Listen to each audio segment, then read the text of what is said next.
Hey guys, welcome back to the channel. This is story about what if Naruto same age as the Sanin part 1. Before I start, please do support for more amazing content and comments for part 2.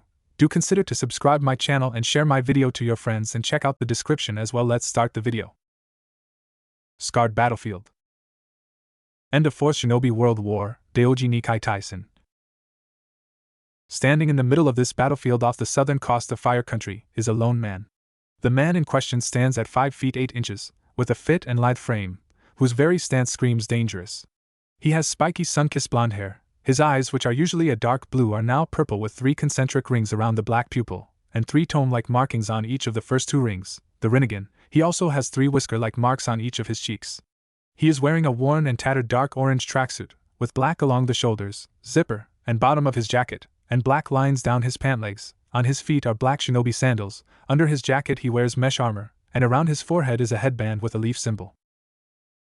This young man is Naruto Uzumaki Namikaze, Chunin of the village hidden in the leaves, Jinchuriki of the nine-tailed demon fox, Kyubi no Yoko, hero of the leaf, son of the 4th Hokage, Yandame Hokage, Minato Namikaze and the Red Death, aka No Sure, Kushina Uzumaki, and most recently the only survivor of the 4th Shinobi War. As he looks around at the bodies of his comrades scattered around, he can't help but to shake his head at the pointless loss of lives. It was all going so well too. Sure, the revelation that the man who had called himself Madara Uchiha was really his father's wayward student Obito Uchiha was shocking.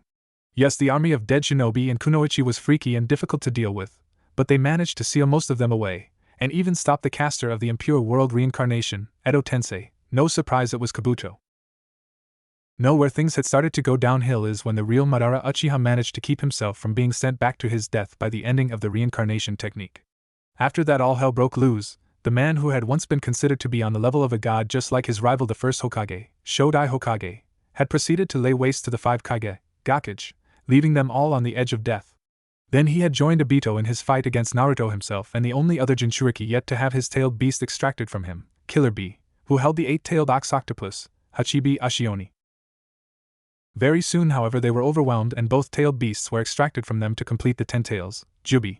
However, while the 2 Uchiha had been busy with the last 2 Jinchuriki, the third and final Uchiha had shown up with his Team Hawk as well as Orochimaru. The wayward snake Sanin had healed the Kage, and just after finishing 4 new undead appeared, shocking everyone. The 4 in question were the first 4 Hokage, Hashirama Senju, Tobirama Senju, Hiruzen Sarutobi, and Minato Namikaze. Together the 5 living Kage, the 4 reincarnated Hokages, Team Hawk, as well as Orochimaru went off to help Naruto and B. Long story short, the fighting was fast and furious. Naruto, who was at the edge of death, was healed by his teammate Sakura, and then his father placed his half of the 9 tails, whose name is Kurama, into him.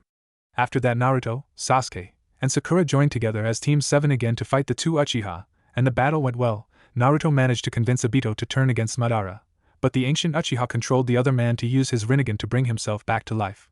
After he came back to life, Madara sealed the 10 tails into himself, making him its Jinchuriki, causing the battle to become harder. Naruto and Sasuke both were visited by the father of all shinobi and the first man to possess the Rinnegan, the sage of 6 paths, Rikudo Sanin, Hagoromo Otsutsuki. The old sage informed them that they were the current reincarnations of his 2 sons, the creators of the Uchiha and Senju clans, Indra and Azura. He then proceeded to give each of them a gift. To Naruto he gave his potent chakra along with the mark of the sun on his right hand. To Sasuke he gave 1 true Rinnegan, also called the Rinne Sharingan, with his visual prowess, and the mark of the moon on his left hand. Also, Naruto had an added gift, that being a bit of the chakra of every one of the tailed beasts. After leaving the sage, the 2 young men had fought Madara on even footing, even gaining the upper hand on him to the point that he became so weakened that the 10 tails began to take him over and morph his body, only to morph into a woman in possession of very delicate facial features. She had extremely long, sweeping white hair that touched the ground. Most noticeable were 2 brown horns which stuck out from her head. She possessed the Byakugan, and also had a third eye on the center of her forehead, that's eyelids parted vertically. Her eyebrows were cut very short, a symbol of nobility, and she wore a dark shade of lipstick on her lips and a dark shade of nail polish on her long fingernails. She wore the transitional high-collared haimkimono, which was adorned with intricate lines that are gold and purple and tomo running down the center and edges of the gown. She was also pale-skinned. The woman turned out to be the mother of the sage, Kage Otsutsuki, also the mother of all chakra. The battle got much harder after that, to the point that Obito sacrificed his life for Naruto, and left Kakashi with both of his Sharingan eyes for a little while. In the end, Naruto and Sasuke were able to use their marks to seal her away after Sakura hit her from above, and it looked like it was all over, as the spirit of the sage and the spirits of all the dead Kage teleported them back from Kagaya's dimension. However, it didn't last long as Sasuke turned on them again, attempting to recapture the tailed beasts, and to keep that from happening Sakura, Kakashi, and Naruto tried to stop him, which ended up with Sasuke killing the first two, and beginning a fight with Naruto. The two young men who had become like gods themselves, fought tooth and nail, however Naruto pulled his punches as he still thought his old friend could be redeemed. That illusion was shattered when Sasuke killed the 5 Kage, especially the 5th Hokage Tsunade Senju and the 5th Kazekage Gaara Sabaku, 2 of the blonde's precious people. After that the gloves came off and the sage began to fight at full power, even entering into his Ashura avatar and fighting toe-to-toe with Sasuke's Susanoo avatar. In the end Naruto managed to come out the victor, finally killing the last Uchiha with his original technique, Raisin Shuriken. However, as he lay there dying, Sasuke smiled and congratulated his brother in all but blood, and then shocked him by telling him to take his eyes and use them to lead the world into a peaceful future, hence Naruto now having the Rinnegan. After shaking off the horrible memories of the past few days, the blonde turns towards the still present spirits of the sage and Kages, as well as the reincarnated Hokage. As his father steps up to him, Naruto, I'm so sorry that you've had to go through all of this. I can't help but to put most of the blame on myself. If only I'd have been faster that night, then there would have been no need to seal Kurama inside you. You never would have had to go through the hardships you have if not for me, son. The younger blonde just shakes his head sadly. It's not your fault too, San. You did what you had to know. I placed the blame for all of this on the generations before yours. If they could have only stopped trying to prove who was more superior for so long and learned to get along, then it never would have given rise to monsters like Madara Uchiha. Minato can only nod sadly to his son's words, as can all the other Kage. However, Hagoromo gets a brilliant idea. What if you could change that? What if you could go back in time to a point before the Akatsuki, before even the Second Shinobi War? Would you take that chance to change events? Everyone looks at him in shock. However, Naruto only has to think on it for a second before he answers, yes. If it would mean I could save certain people from having to ever deal with the pain and suffering brought on by the Second and Third Wars, then I'd do it. The old sage smiles at this. Good, then I will give you that chance. There is a technique that I know which can be used to send you back in time. However, the power required for it is enormous, and it is why I myself never used it to go back and stop my mother from eating the chakra fruit. The ghost of the 3rd Kazekage, being ever the brilliant man, decides to ask, if that's true, then how are you to preform the technique now? If you haven't forgotten, you're as dead as we are. The old man simply chuckles. Ah, an inquisitive mind, you remind me of my son Azura, always asking questions. The answer is that with the 4 Hokage, as well as my sons and daughters the tailed beasts, we will have enough chakra required for this technique. However, all of you will have to help with the hand signs as there are thousands. Everyone nods in understanding of this, even all 9 of the tailed beasts, who are more than happy to do their father a favor. Hagoromo turns to Naruto then, say your goodbyes, because once you have there are some things you and I need to go over about the technique. The blonde nods his head and turns to the 4 Hokages, first speaking to Hashirama. Lord, first I just want to say that it's been an honor to meet you. I always heard stories about how strong you were but thought they weren't real. But after watching you in action, I have to say you're probably the most awesome Hokage ever. This causes the brown-haired man to rub the back of his head with a huge smile on his tanned face. Well, thanks, Naruto-san. I want to say good luck to you in the past. I'm sure that wherever you're going I'll already be dead, so I'll be sure to watch how you change the world. The blonde shakes his hand, then turns to the 2nd. Lord Second, you're every bit the serious and pragmatic man that Irika-sensei always made you out to be in his lessons. But you're also pretty strong and cool in your own right. Before the other day I had no idea that you were the one to actually invent my dad's famous technique and use it first. In my book that's pretty dang cool. You're a true role model for what a shinobi should be. The white-haired Senju brother just crosses his arms, but has a small smirk on his face. Thank you, Uzumaki-san. Ordinarily I would reprimand you for wearing orange, but you've showed me that a ninja is more than stealth and doing what is necessary. You have showed me that being a ninja means remaining true to yourself, so never lose that spirit. I'll be watching you from the other side with my brother. He pats him on the shoulder and walks to stand next to his brother. The next person in the line nearly makes the blonde teen cry. However, he gives the man a huge smile. Gigi, from you I learned the will of fire, but more importantly I learned what it's like to have a grandfather. You were always there for me when I needed you, and I know that you did your best to give me a normal life, and for that I'll always be grateful. I hope that whenever I'm going back to that we can have just as close a relationship, maybe even a father/son or big brother/little brother one. I was so sad when you died, old man, but I realized that you'd want me to move forward and carry on your will of fire, and so I've tried to. I hope you're proud of me. Sarutobi actually embraces the young man in a hug as he speaks. Naruto-kun, you have made this old man very proud. I've watched you from the pure world and have seen the man you've grown into, and couldn't be any prouder if you were my actual grandson. You more than anyone embody the will of fire, and have become a splendid shinobi. I'm sure that whatever time period you land in that you will achieve your dream and become Hokage. Always stay strong, Naruto. When he steps back, he pats his shoulder, and then moves over to his two teachers and predecessors, leaving Naruto with his father to have a private moment. Minato looks down slightly at his son as he's 2 inches taller than him, and roams over his face, seeing his beloved Kushina in the teen's facial shape, and the rest himself. He smiles. Naruto, my son. Today is your birthday. How old are you now? The younger blonde looks up at him with a sad smile. I'm 17 today, Dad. The fourth Hokage just smiles wider. 17, huh? Pretty much a grown man. What a man you've grown into. I'm proud of you, Naruto, and I'm sure if your mother were here she'd feel the same way, though she'd probably be trying to chase all the girls from you. Ha ha. Naruto can't help but to chuckle at that and ask, you really think Ka-chan would be proud of me? Minato nods his head. I'm sure she would, and she'd be ecstatic that her Sochi was one of the most powerful shinobi to ever live. Never forget this one important thing no matter where you go, Naruto. Your mother and I love you. This causes him to tear up and rush into his father's arms, giving him a huge hug, as the man pats his back. After a few minutes they separate, and Naruto turns to the Sage of Six Paths. Alright, Senninjiji, tell me all about this jutsu. The old sage chuckles at his enthusiasm but answers nonetheless. Alright then, first thing you need to know is that we're aiming to send you back to a few years after the first war. Secondly, you won't be going back as you are now, meaning not as a 17-year-old. The technique will do one of two things: A. Age you to a younger form, or B. Send your spirit and chakra into the body of a freshly born baby. The young sage's jaw drops at this. What? I can't go back as a baby. I'd have to completely start from scratch with all my techniques and everything. I'd take de-aging over that. Speaking of which, how much would I de-age? Hagoromo shakes his head. As far as de-aging goes, you would go back to the form of yourself at about 4 years old. Also, you'll get to keep your gifts, meaning you will still retain the bloodlines given to you by the tailed beasts, as well as the Rinnegan and the Six Paths Sage mode. However, you want the Rinne Sharingan or the Six Paths mode right away, those you will have to train to gain back, as will you have to train yourself in the lava, magnet, and boil releases, not to mention the elements that make them up. The blonde crosses his arms at that. I guess that makes sense. Alright, I'm fine with training my skills back up. Heck, I can even take the time to properly learn Fuinjutsu, and then maybe I can find the 2 NDs Hiraishin and learn and improve it myself. Anything else I should know? The old monk nods his head. Yes, as a result of the Rinnegan you now have a major affinity to all 5 elements, and will gain the additional sub-elements of ice and wood, but again you will have to work for them. Also, your appearance will change slightly, mostly just your hair. You will gain the red hair of all Uzumaki. Oh, and your summoning contract to the toads will be void, so you'll have to find another animal to summon, perhaps even of a canine type.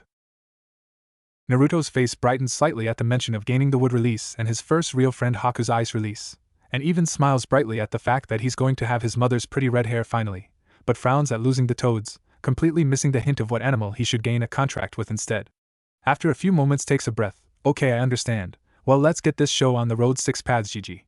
The old sage smiles and nods his head as he singles all the Kage to begin their hands, sings as he begins his, and the tailed beasts begin to focus their chakra, causing a huge flare of light. Once all the signs are done and the right amount of energy is gathered, the old man intones hidden samsara technique, space-time transportation. After he says this, a rip in space and time opens up in front of Naruto, and the blonde takes one more look at his father and the other Hokages before he steals his nerves and jumps into the swirling mass of lights, and seconds later the young half of Kurama jumps in after him and the rip closes. The 4 Hokages' bodies begin to break apart as Minato turns to the old sage. Are you sure this will work? That Naruto will be able to change things? The original god of Shinobi, Shinobi no Kami, looks seriously at the man. I have the utmost faith in him. After all, he is the current reincarnation of my son Ajura. However, he won't be able to change everything. The second and third wars will still occur, however their outcomes will be altered due to his presence. He will also be able to bridge the gaps between the nations over time and keep groups like Akatsuki from having to form at all. In the end, all you can do is believe in your son, as I believed in mine. Minato nods his head at this as he finishes breaking apart, and his spirit as well as those of all the other Kage present head back to the pure world. Hagoromo takes one last look at the remaining 8-tailed beasts and smiles. You are all free, my children. Live your lives how you see fit from here on. Goodbye. With that, he fades away back to his own dimension, as the tailed beasts all head their separate ways. Inside the portal. Pain. That is all he can feel as he hurls through time. He can feel all his bones cracking and shrinking in on themselves, and he knows he's de-aging. All he can see aside from the lights of the tunnel are images playing backwards of events from the elemental nations. Then he feels an influx of demonic chakra enter his system and in his hazy state asks internally, Kurama, what's going on? What are you doing in there? From within his mindscape he gets a response from his tenant and partner, "Sorry about that, Kit. That influx just now was my young half coming back and joining back with me. Good news is I'm whole again, and that means you'll have more power to use from me later on. Bad news is that your chakra reserves are going to be double what they originally were when you were 4, which means way more chakra control training." All he can do is sigh, "Just great. Oh well, at least I might finally get my chakra control up to a good enough level to perform genjutsu, and even medical ninjutsu." Just after having that thought he sees the portal open back up and knows that he's about to be deposited at his destination. Hidden Leaf Village. Training Ground 7. 1Y.A.F.W. Year after First War. The skies around the village can be seen clouding over and becoming dark, something which makes all the shinobi in the village go on edge as they can tell this isn't a natural occurrence. In Training Ground 7 there's a large flash of light, the opening of a rift in space, and then a huge explosion which scares away all animals in the area. After the explosion the rift closes and disappears, and when the smoke clears it shows the small body of a 4-year-old Naruto in a crater. Only he's different, whereas before he had blonde hair, his hair is now blood red, still spiky but much shorter than it was. Think his hair 2 years after the Fourth War, and his whisker marks are now gone. Also his clothes have changed, he's now in a white t-shirt with the Uzumaki spiral on the front, and tan-colored shorts, and on his feet are white shinobi sandals. After a few minutes a group shinobi arrive in the training grounds, surrounding the crater. These shinobi are all wearing white animal masks, they are the elite unit of the village, the ANBU, and leading them is a young man of 21, he stands at 5 feet 4 inches, is a tan-skinned man with spiky dark brown hair, and a small goatee on his chin, and brown eyes. He wears an all-black jumpsuit with mesh segments over the lower portions of his limbs, and a green gauntlet that covers much of his right arm. He also wears an armored hood with a bandana-like forehead protector over this, tied with 2 long straps, and on the back of his jumpsuit is the kanji for third Hokage. This man is the third Hokage of the Leaf, the new god of shinobi, Hiruzen Sarutobi. He takes in the scene quickly, and seeing that there is no danger he motions for his men to stand down and he makes his way into the crater, and to the child. He turns the boy over and looks him over searching for any wounds. After a few moments he finds none but can sense that the child is suffering from chakra exhaustion. The ANBU with a cat mask steps forward. "Lord Hokage, we should check the boy for traps. He could be a spy." The young man shakes his head. "No, that's not necessary. I've already checked him for any traps and found none. He has chakra exhaustion and needs to go to the hospital. Besides, based on his hair color and the clan crest on his shirt, I'd say he's an Uzumaki, and if that's true then he won't be harmed. We'll have to wait till he wakes up to find out how he got here. You're all dismissed." With that they all disappear via body flicker, heading back to their posts, while Hiruzen himself body flickers to the hospital to have the boy treated. When he arrives he explains the situation to the nurses and doctors and they take the redhead to give him the standard treatment for chakra exhaustion. He also orders that the boy be placed in a private room, and to be notified as soon as he wakes. With that done he heads off to the Senju compound to have a chat with the current head and matriarch of the clan, Mito Uzumaki Senju. Senju compound. Minutes later. A few minutes later Sarutobi arrives to the Senju compound, which is one of the 3 largest compounds in the village, rivaled only by the Uchiha and Hyuga clan compounds. The compound itself is like a mini village, surrounded by wooden walls all laden with various seals to strengthen them. Inside there are many houses for the members of the clan, and as he walks through the streets of the compound he notices a few houses empty as a result of the residents having died in the First War, which only ended last year. Also, as he walks he's greeted by many of the still living clan members, to which he just nods his head at them. Eventually he reaches his destination, the main house which belongs to the head of the clan. It's a 2-story traditional Japanese-style house with shoji doors, and above the front door is a huge version of the Senju clan symbol, a Vajra. He knocks on the door and awaits an answer. A few moments later the door is answered, but not by who he expected, as he looks down and sees a small 4-year-old girl. The girl has long blonde hair which is done up into twin short pigtails, she is fair-skinned with big brown eyes, and her cheeks have a bit of rosiness to them that comes from youth. She is wearing a cream-colored sundress. This girl is Tsunade Senju, granddaughter to Mito and the late first Hokage Hashirama Senju, second in line to the Senju clan after her own father. Seeing the little girl, Hiruzen smiles down at her. "Hello Tsunade-chan, is your grandmother home by any chance?" The little blonde, upon seeing who's at the door, gives a beaming smile. Ba-chan is in the sitting room. Come on, I'll show you where Saraji." She grabs his hand and tries to drag him along. All he can do is chuckles at the little girl's enthusiasm and go along with her, remembering to kick off his sandals in the entryway first. As they walk to the sitting room, Tsunade is babbling away about her training and how the academy is going as she joined it just this year. Hiruzen for his part only makes small comments here and there. However, she abruptly asks, "Say Sarajas, and why do you need to talk to Bachan?" This catches the Hokage off guard slightly. However, he catches himself and answers, "It's a personal matter, Tsunade-chan. I'm sure Mito-sama will tell you about it much later on." This causes the girl to pout. However, it doesn't last long as they reach the sitting room and she opens the door and announces their arrival. "Ba-chan. Saruaji is here to see you." Inside the room sits a woman a little older than 50, however looks no older than 30. She has long bright red hair and large pupilless eyes. She wears an elaborate, high-collared kimono with the Yuzushigokure symbol on the back of the obi which is tied around her waist. Her hair is arranged into buns with hairpins in them and 3 clips in the front. She also wears a dark shade of red lipstick and has a gem-like marking on her forehead. She also wears tags with kanji written on them in her hair decals. All in all, she's a beautiful woman and one of the strongest kunoichi to ever live. This is Mito Uzumaki Senju. Mito, upon seeing both her granddaughter and her husband and brother-in-law's student, smiles at them. "Tsu-chan, how many times have I told you not to just barge in?" This causes the girl to scowl slightly. "Sorry, Ba-chan." The woman nods her head and turns to the Hokage himself. "Saru-chan, how good to see you. Though I'm surprised that you could take the time away from your duties to visit. Is this a social call or part of your official duties as Sandaime Hokage?" The 21-year-old sighs at her still calling him Saru-chan but shakes his head and responds, "Actually, it's a little of both, Mito-sama. I need to have a private word with you about an incident that happened about an hour ago." The red-haired woman nods her head and turns to Tsunade. "Tsu-chan, you run along now, maybe go and play with some of the other children." The little blonde nods her head and runs off, as Sarutobi steps into the room and closes the door, and a moment later the room glows blue then stops, as Mito has just activated a privacy seal. He takes a seat on a mat opposite her and begins, "Now, as you know, 1 hour ago the skies over the village suddenly clouded over and darkened." She nods to this as he continues, "Well, I knew it wasn't a natural occurrence, and at first feared maybe Cloud Village was launching an attack with their storm release users. That turned out not to be the case. There was suddenly an explosion in the 7th training grounds, and so I and a group of ANBU went to check out the scene. What we found was not what we expected at all." Mito hums at this and asks, "What did you find then?"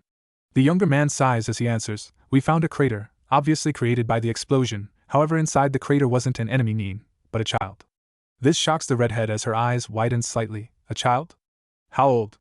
The man nods. "Yes, a child, about the same age as Tsunade-chan, I would guess, so about 4 years old. However, that's not the oddest thing. The oddest thing is that despite being in the middle of a huge explosion, he had no injuries at all. The only thing that looked wrong with him was chakra exhaustion. So after checking him over for any traps of any kind and finding nothing, I ordered the ANBU back to their positions and took him to the hospital where he is being treated now." Mito sighs in relief at that news, but looks at him in confusion. "While it is good that the child is okay, I don't see why you had to come here to inform me of his arrival." Hiruzen chuckles at that and rubs the back of his head nervously. "Well, you see, what I left out was that the boy has blood-red hair, and was wearing a shirt with the Uzumaki symbol on the front of it. Going off those things, I deduced that he's possibly a member of the Uzumaki clan, and therefore one of your kinsmen." She sighs at this and decides to reprimand him. "You should have mentioned that to begin with, Saru-chan. But just because the boy was wearing my clan symbol and has red hair does not mean he is an Uzumaki. Not everyone with red hair is of the Uzumaki clan baka."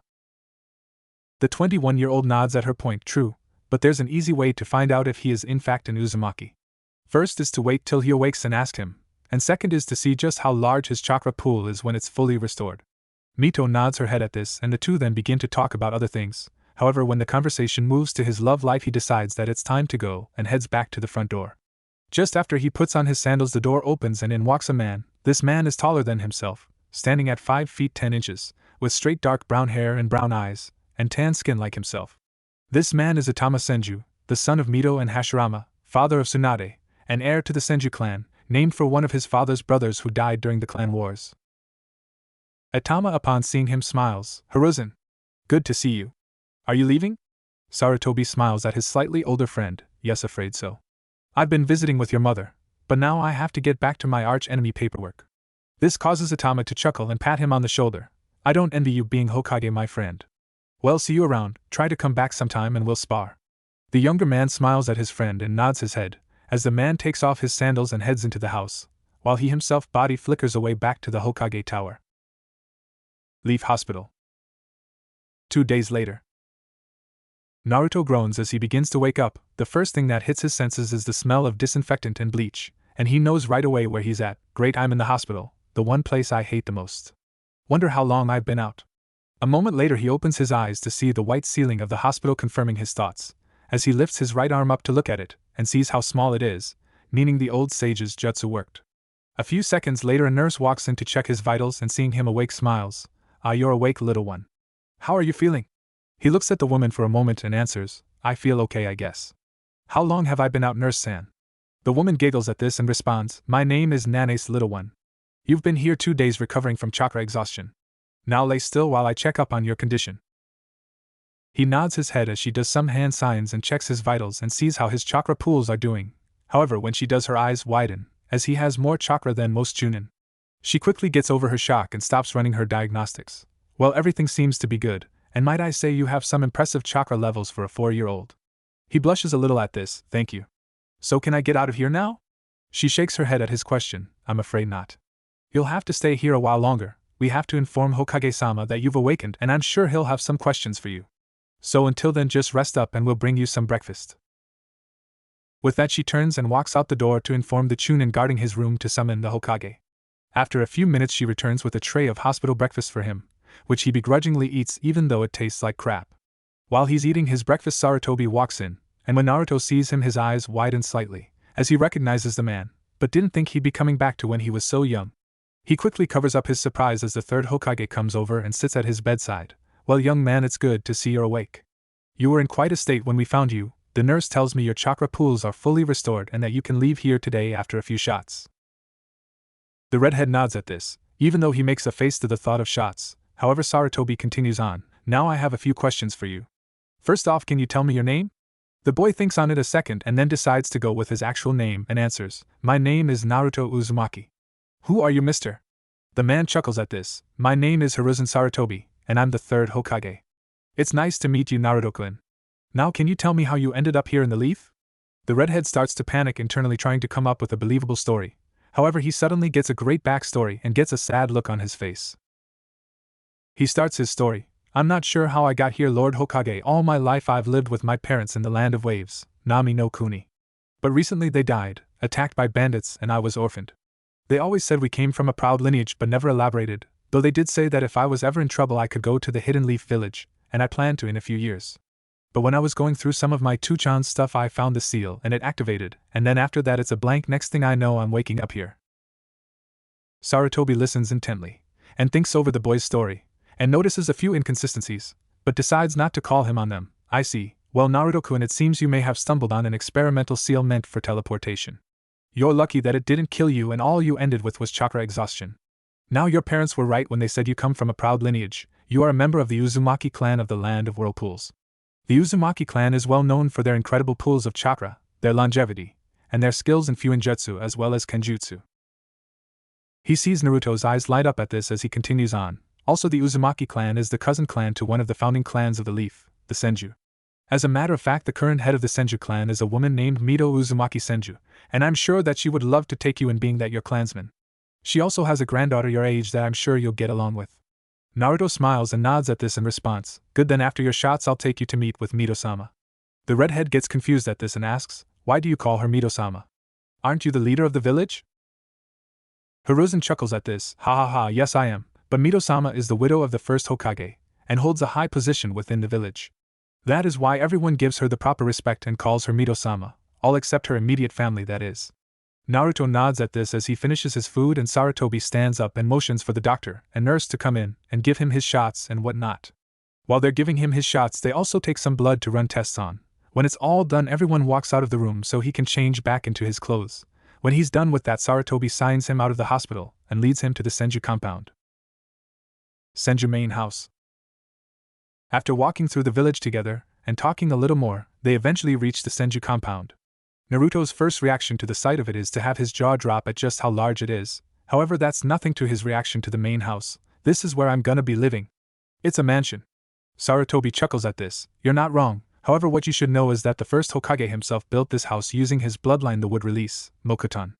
In fact, he built this entire compound using his powers.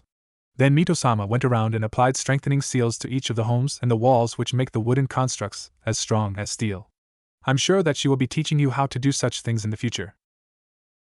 The redhead can only nod at this as the young man knocks on the door. Moments later it's answered, except this time by Mito herself. Seeing this, Sarutobi bows to her slightly. Mito-sama, it's good to see you again. I've someone for you to meet. He then grips Naruto's shoulder and pushes him forward slightly, Mito Uzumaki Senju meet Naruto Uzumaki. Naruto Uzumaki meet Mito Uzumaki Senju. Mito looks at the 4-year-old with a critical eye and does notice that he has a lot of the typical Uzumaki features, especially the red hair. However, it's as she uses her meager chakra sensing ability that she confirms he's indeed an Uzumaki. Incredible. Only 4 and already he has the reserves of a high Chunin. That tears it. There is no doubt in my mind that this child is of my clan. With that thought in mind, she smiles sweetly at him and bends down slightly to be at his level. It's nice to meet you, Naruto-kun. Welcome to your new home. I hope that you find it comfortable. Naruto bows his head and responds, Thank you, Mito-sama. It's nice to meet you too. I've never met any other member of my family before. The older redhead scowls at this slightly, but her face quickly softens, and she uses her right hand to lift his face so he's looking right at her. None of that Sama stuff out of you, little one. We are family, so therefore you may call me Mito Basin.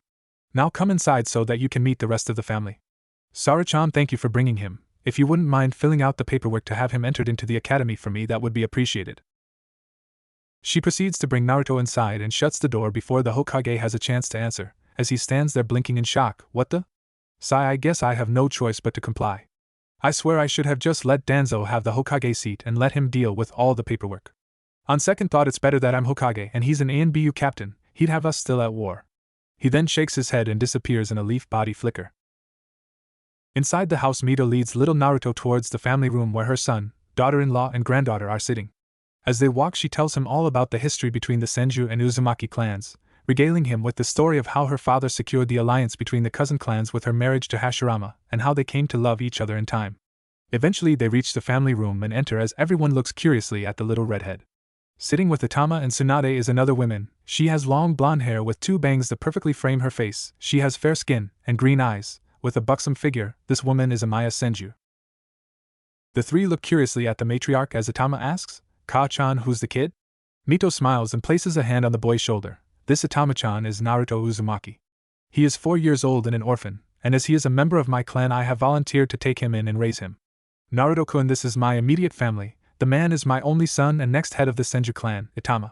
The blonde-haired woman is his wife and my daughter-in-law Amaya. Finally, the little girl sitting on Itama's lap is my granddaughter Tsunade-chan. She's the same age as yourself. Naruto waves at everyone. Hello, nice to meet you all.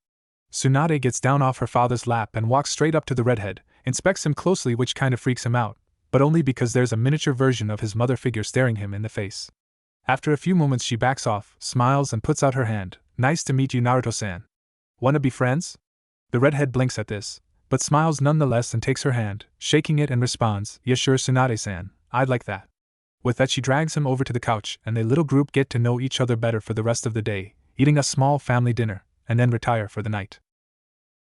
Mito leads Naruto to an empty room on the 2nd floor and opens the door for him. This will be your room from now on, Naruto-kun.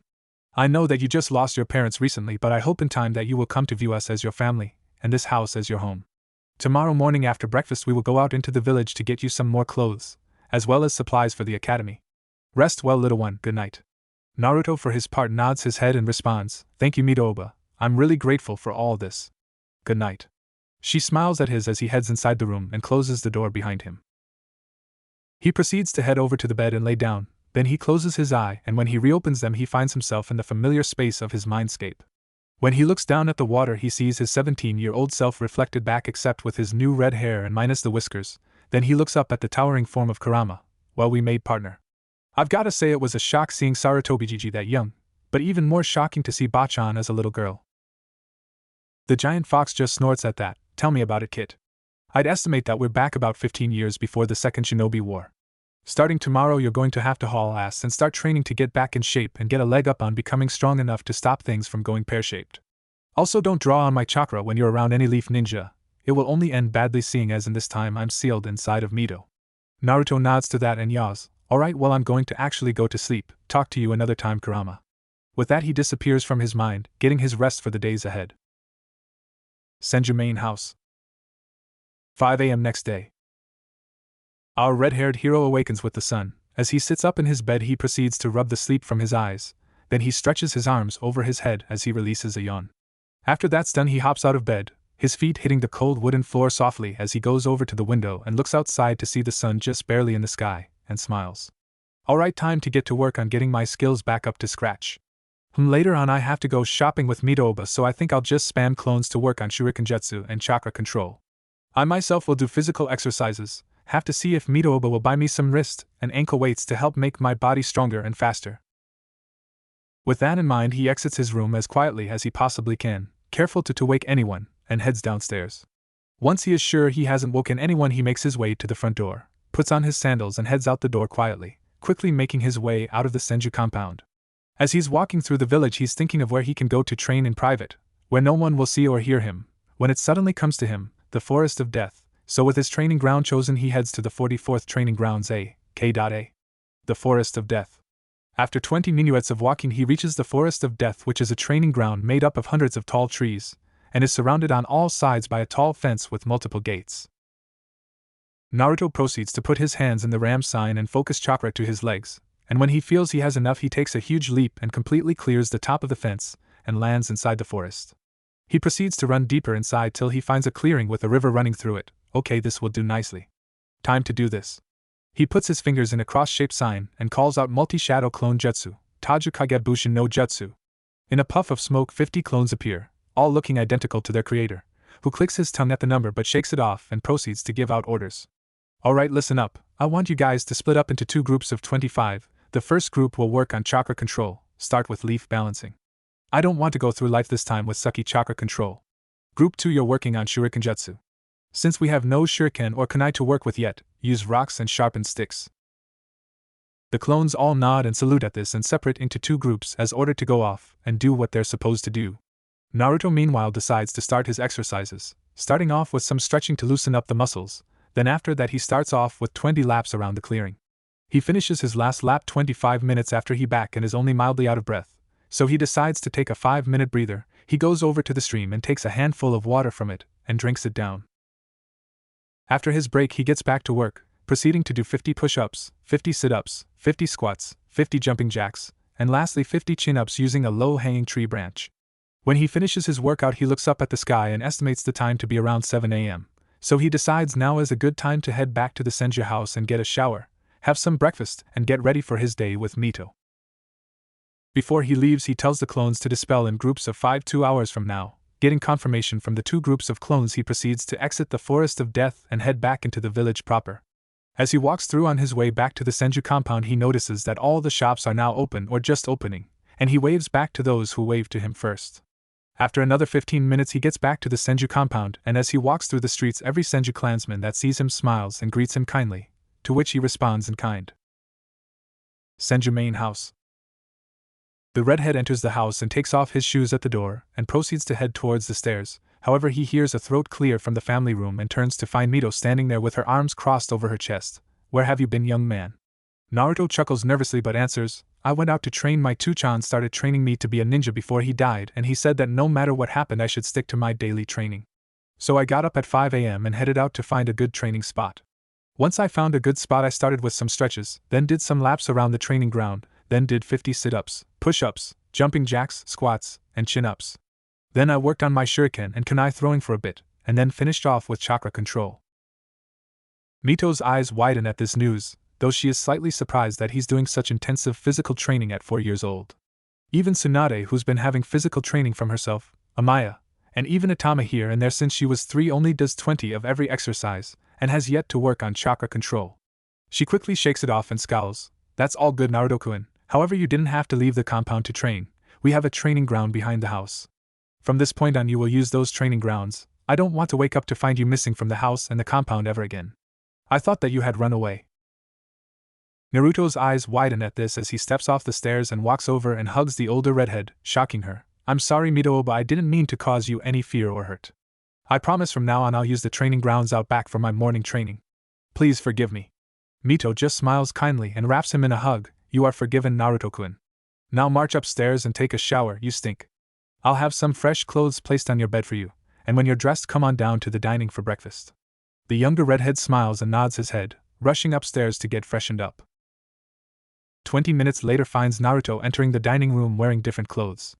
The outfit he now has on consists of dark gray pants that go down to his shins, a short-sleeved red kimono shirt under which is mesh armor, tied at the waist with a dark orange sash. All in the eyes of the entire Senju family he looks a lot more like a ninja now. The first to greet him is the ever-energetic Tsunade. "Good morning, Naruto-san." He smiles at her and responds, "Good morning, Tsunade-san." Then he turns to her parents, "Good morning, Atama-san, Amaya-san." The two reply to him in sync, "Good morning, Naruto-kun/san." As he takes his seat, which is right next to Tsunade and across from Atama at the table, with Tsunade being across from her mother and Mito at the head. As they eat their breakfast of steamed rice, miso soup, grilled fish, rolled omelets, tamagoyaki, supano pickles, and dried seaweed, nori, Atama decides to bring something up to Naruto. "So Naruto-kun, Kaa-chan says that you left at 5 this morning to train and didn't even leave so much as a note. Do you distrust us so much you wouldn't let us know where you are and what you're doing?" The little redhead swallows his food as Mito glares slightly at her son. However, before she can reprimand him, Naruto responds, "It's not that I distrust any of you, Atama-san, it's just that I'm used to getting up really early to train and I didn't want to wake anyone. Plus it never crossed my mind to leave a note, seeing as usually I'd be with my Tuchan to train." Seeing the conversation taking a sad turn, Tsunade decides to try to lighten the mood. "Say, Naruto-san, what kind of training do you do? Maybe we could train together from now on." The red-haired boy smiles gratefully to the blonde girl as he responds, "It's nothing to major, I do 20 laps, then after a 5-minute break for some water and to catch my breath, I do 50 each of push-ups, sit-ups, squats, jumping jacks, and chin-ups. After that I work for an hour on shuriken and kunai throwing, and then finish up the last hour with chakra control training. I'm still working on the leaf sticking exercise." Even Atama and Amaya's eyes slightly widen at this, as that's quite the workload for a 4-year-old, and can only wonder why his father would start him with something like that. Tsunade, however, pouts, "You get to do chakra control training? That's not fair. Tuchan, Kachan, and Bachan said I have to wait until we start working on it in the academy." Naruto chuckles at this. "Well, to be fair, my Kachan started me on chakra control training right after I unlocked my chakra. According to her, because of my lineage I have way more chakra than most kids my age. I think she said I have as much chakra as a chunin or something, so it's pretty important for me to work on controlling it." All the adults nod along to this, especially Atama, who decides to voice his thoughts. He's right, Tsuchan. Being a full Uzumaki as he probably is means that his chakra levels are much higher than any other child, including yourself. The blonde girl turns to her father about to ask how he knows that, however he's already anticipated the question. "I know from experience. Being half Uzumaki myself, I have larger than average chakra reserves. Of course, being half Senju makes them even slightly larger, but helps me with control. When I was your age I had the chakra levels of a fresh genin, while everyone else in my age group had academy-level chakra pools. The only non-Uzumaki or Senju that I've ever known that had a lot of chakra as a kid was the third Hokage." Mito nods along to this, remembering how much chakra the 23-year-old had even as a child of 8. However, she shakes her head and clears her throat. "Enough of this discussion. Tsunade-chan, since Naruto-kun is now a member of this household if you wish it, and he agrees, he can start helping you to learn chakra control training." The blonde beams at this and turns to the younger redhead, who only smiles slightly and nods his head, which causes her to get excited and hug him tightly, saying over and over again, "Thank you, thank you, thank you." All he can do is slightly blush from the contact, and pat her back. The adults all laugh at the two children, however Tsunade eventually lets go of Naruto and goes back to eating, allowing the redhead to do the same. Once breakfast is done, Mito stands up and turns to the two children. "Naruto-kun, Tsunade-chan, go get on your sandals. The 3 of us are going into the village to go shopping. Naruto-kun needs more clothes, as even though Atama-chan's old clothes fit him okay, I don't want him to dress in his hand-me-downs. Also, we need to get Naruto-kun the standard sets of training kunai, shuriken, saban, and ninja wire." Tsunade immediately heads for the door to put on her sandals, however Naruto looks shyly at the older redhead. He rubs the back of his head and asks, "Say, Mito, can we maybe also pick up some wrist and ankle weights? I'd like to use them for training to help increase my strength and speed. I'd heard my Tuchan talking once about how weights would help me to get stronger without keeping me from growing." Mito is surprised by his request but internally nods to his father's foresight. "Of course we can, Naruto-kun. That's a very good idea, and in fact I think I'll pick up an extra set for Tsunade-chan. Tell me, Naruto-kun, did your parents begin to teach you any taijutsu style?" The younger redhead shakes his head. "No. Though Tuchan did show me his own style. He called it Dragon Fist, Ryuken. He said his style might not suit me, and that he had a little knowledge on other styles that he'd teach me next year." The woman nods along to this and comes up with an idea. "Okay, well, Tsunade-chan is already being trained in the Senju-style taijutsu by her father. Most of the kids at the academy are either learning the academy style, or have begun learning their clan style if they have one. I'll take you into the Senju archives later and we'll find you a taijutsu style to learn, okay?" The boy nods his head to this, and then the two head over to the door to put on their sandals, finding an impatiently waiting Tsunade, and after apologizing to her they head out the door. They spend most of the afternoon going from shop to shop, at the clothing store Naruto finds an outfit that he likes, retaining the red kimono shirt and orange sash, but making the shirt blood red color to match his hair and adding the Uzumaki swirl to the back in white. He trades out the gray pants for dark red ones, as well as changing his white sandals for black, and he gets multiple sets of this outfit. At the shinobi supply store he gets 2 holsters, 2 sets each of practice kunai, shuriken, and saban, as well as 3 spools of ninja wire. Mito also buys 2 sets of ankle and wrist weights, with the initial weight of the wrists being 5 pounds each and the ankles being 10 pounds each. After their shopping is done they head to a small restaurant for lunch, at which point Mito explains to Tsunade why she got the 2 sets of weights and hands 1 set to her granddaughter. After lunch they head back to the house, and when they arrive Amaya greets them with a slightly sad face, which concerns Tsunade and Mito, the second of which asks, "What's wrong, Amaya-chan?" The blonde woman sighs as she answers her mother-in-law, "Itama is leaving on another mission. He promised me that he'd be home for a week after he got back from the last one, and it's only been 3 days. We got into an argument, and he said that it was his duty as the son of the first Hokage to show the strength of the Senju clan." Mito shakes her head at this and pats the woman on the shoulder. He's so much like both his father and his uncle. However, instead of standing here sulking, you should take Tsunade-chan and the 3 of you should spend as much time together as possible till he leaves for the mission. I'll have a discussion with Sara-chan about not giving Itama any more missions for a month after he returns from this one. Amaya smiles gratefully to her for her words and takes Tsunade by the hand and leads her up to she and Itama's room to do just that. Mito then turns to Naruto. "Alright Naruto-kun, I'll take you to the basement now. That is where the Senju clan archives are at, although it's really just a big library filled with many scrolls on Tai, Nin, Gen, Ken, and even some Fuinjutsu." The 2 redheads go down to the basement, where Mito proceeds to take out a kunai and cuts her finger with it, taking the bleeding digit and swiping it across the door, which then proceeds to glow as seals spread over it. Then there's a click and the glow recedes. Mito smiles and opens the door, leading him inside. "What you just witnessed, Naruto-kun, is a piece of our clan's specialty, Fuinjutsu. Moreover, that was a blood seal. You will of course be learning how to create blood seals, but not for a long time. Anyway, the scrolls are arranged by type and the taijutsu scrolls are second shelf on the left." Naruto heads over to the taijutsu shelf and begins to browse through the styles there. After looking for a while he suddenly feels a pull towards a specific scroll. The scroll in question is blue in color with a picture of stars making up the Big Dipper, and the kanji on the front of it reads Hokuto Shinken, Big Dipper God Fist. As he reads the information on the style he begins to smile more and more, until eventually he's sold. He rolls it back up and heads over to Mito. "I found it. The perfect style for me to learn." He presents the scroll to her, and when she sees which one it is she gasps, as the style he wants to learn is said to come from before the time of the Sage of the 6 Paths and originated in a foreign land, and was said to be the strongest martial art ever. She shakes it off and smiles at him. "Well, you certainly shoot for the stars, don't you, Naruto-kun? Well then you may have that scroll and learn from it. Now let's head back upstairs and get ready for dinner." He nods his head and with that they head back up to the main floor, and as they do he finally gets the memories from his clones. At dinner that night they discuss plans for tomorrow, including Naruto's first day in the academy, and then afterwards go to bed. Leaf Academy. Next day. The Leaf Village Academy is a large building painted in reds. On the front of it is the kanji for fire. As the new school week begins you can find children of all ages milling about outside along with their parents, awaiting for the teachers to open the doors. However, standing away from all the happy families are 2 boys. The first leans against the tree in the front of the building. He's a tall boy for his age, standing at 3 feet 9 inches. He has spiky white hair, with dark eyes, and he has red lines under the corners of his eyes, and has slightly tanned skin. His name is Jiraiya, an orphan raised in the orphanage.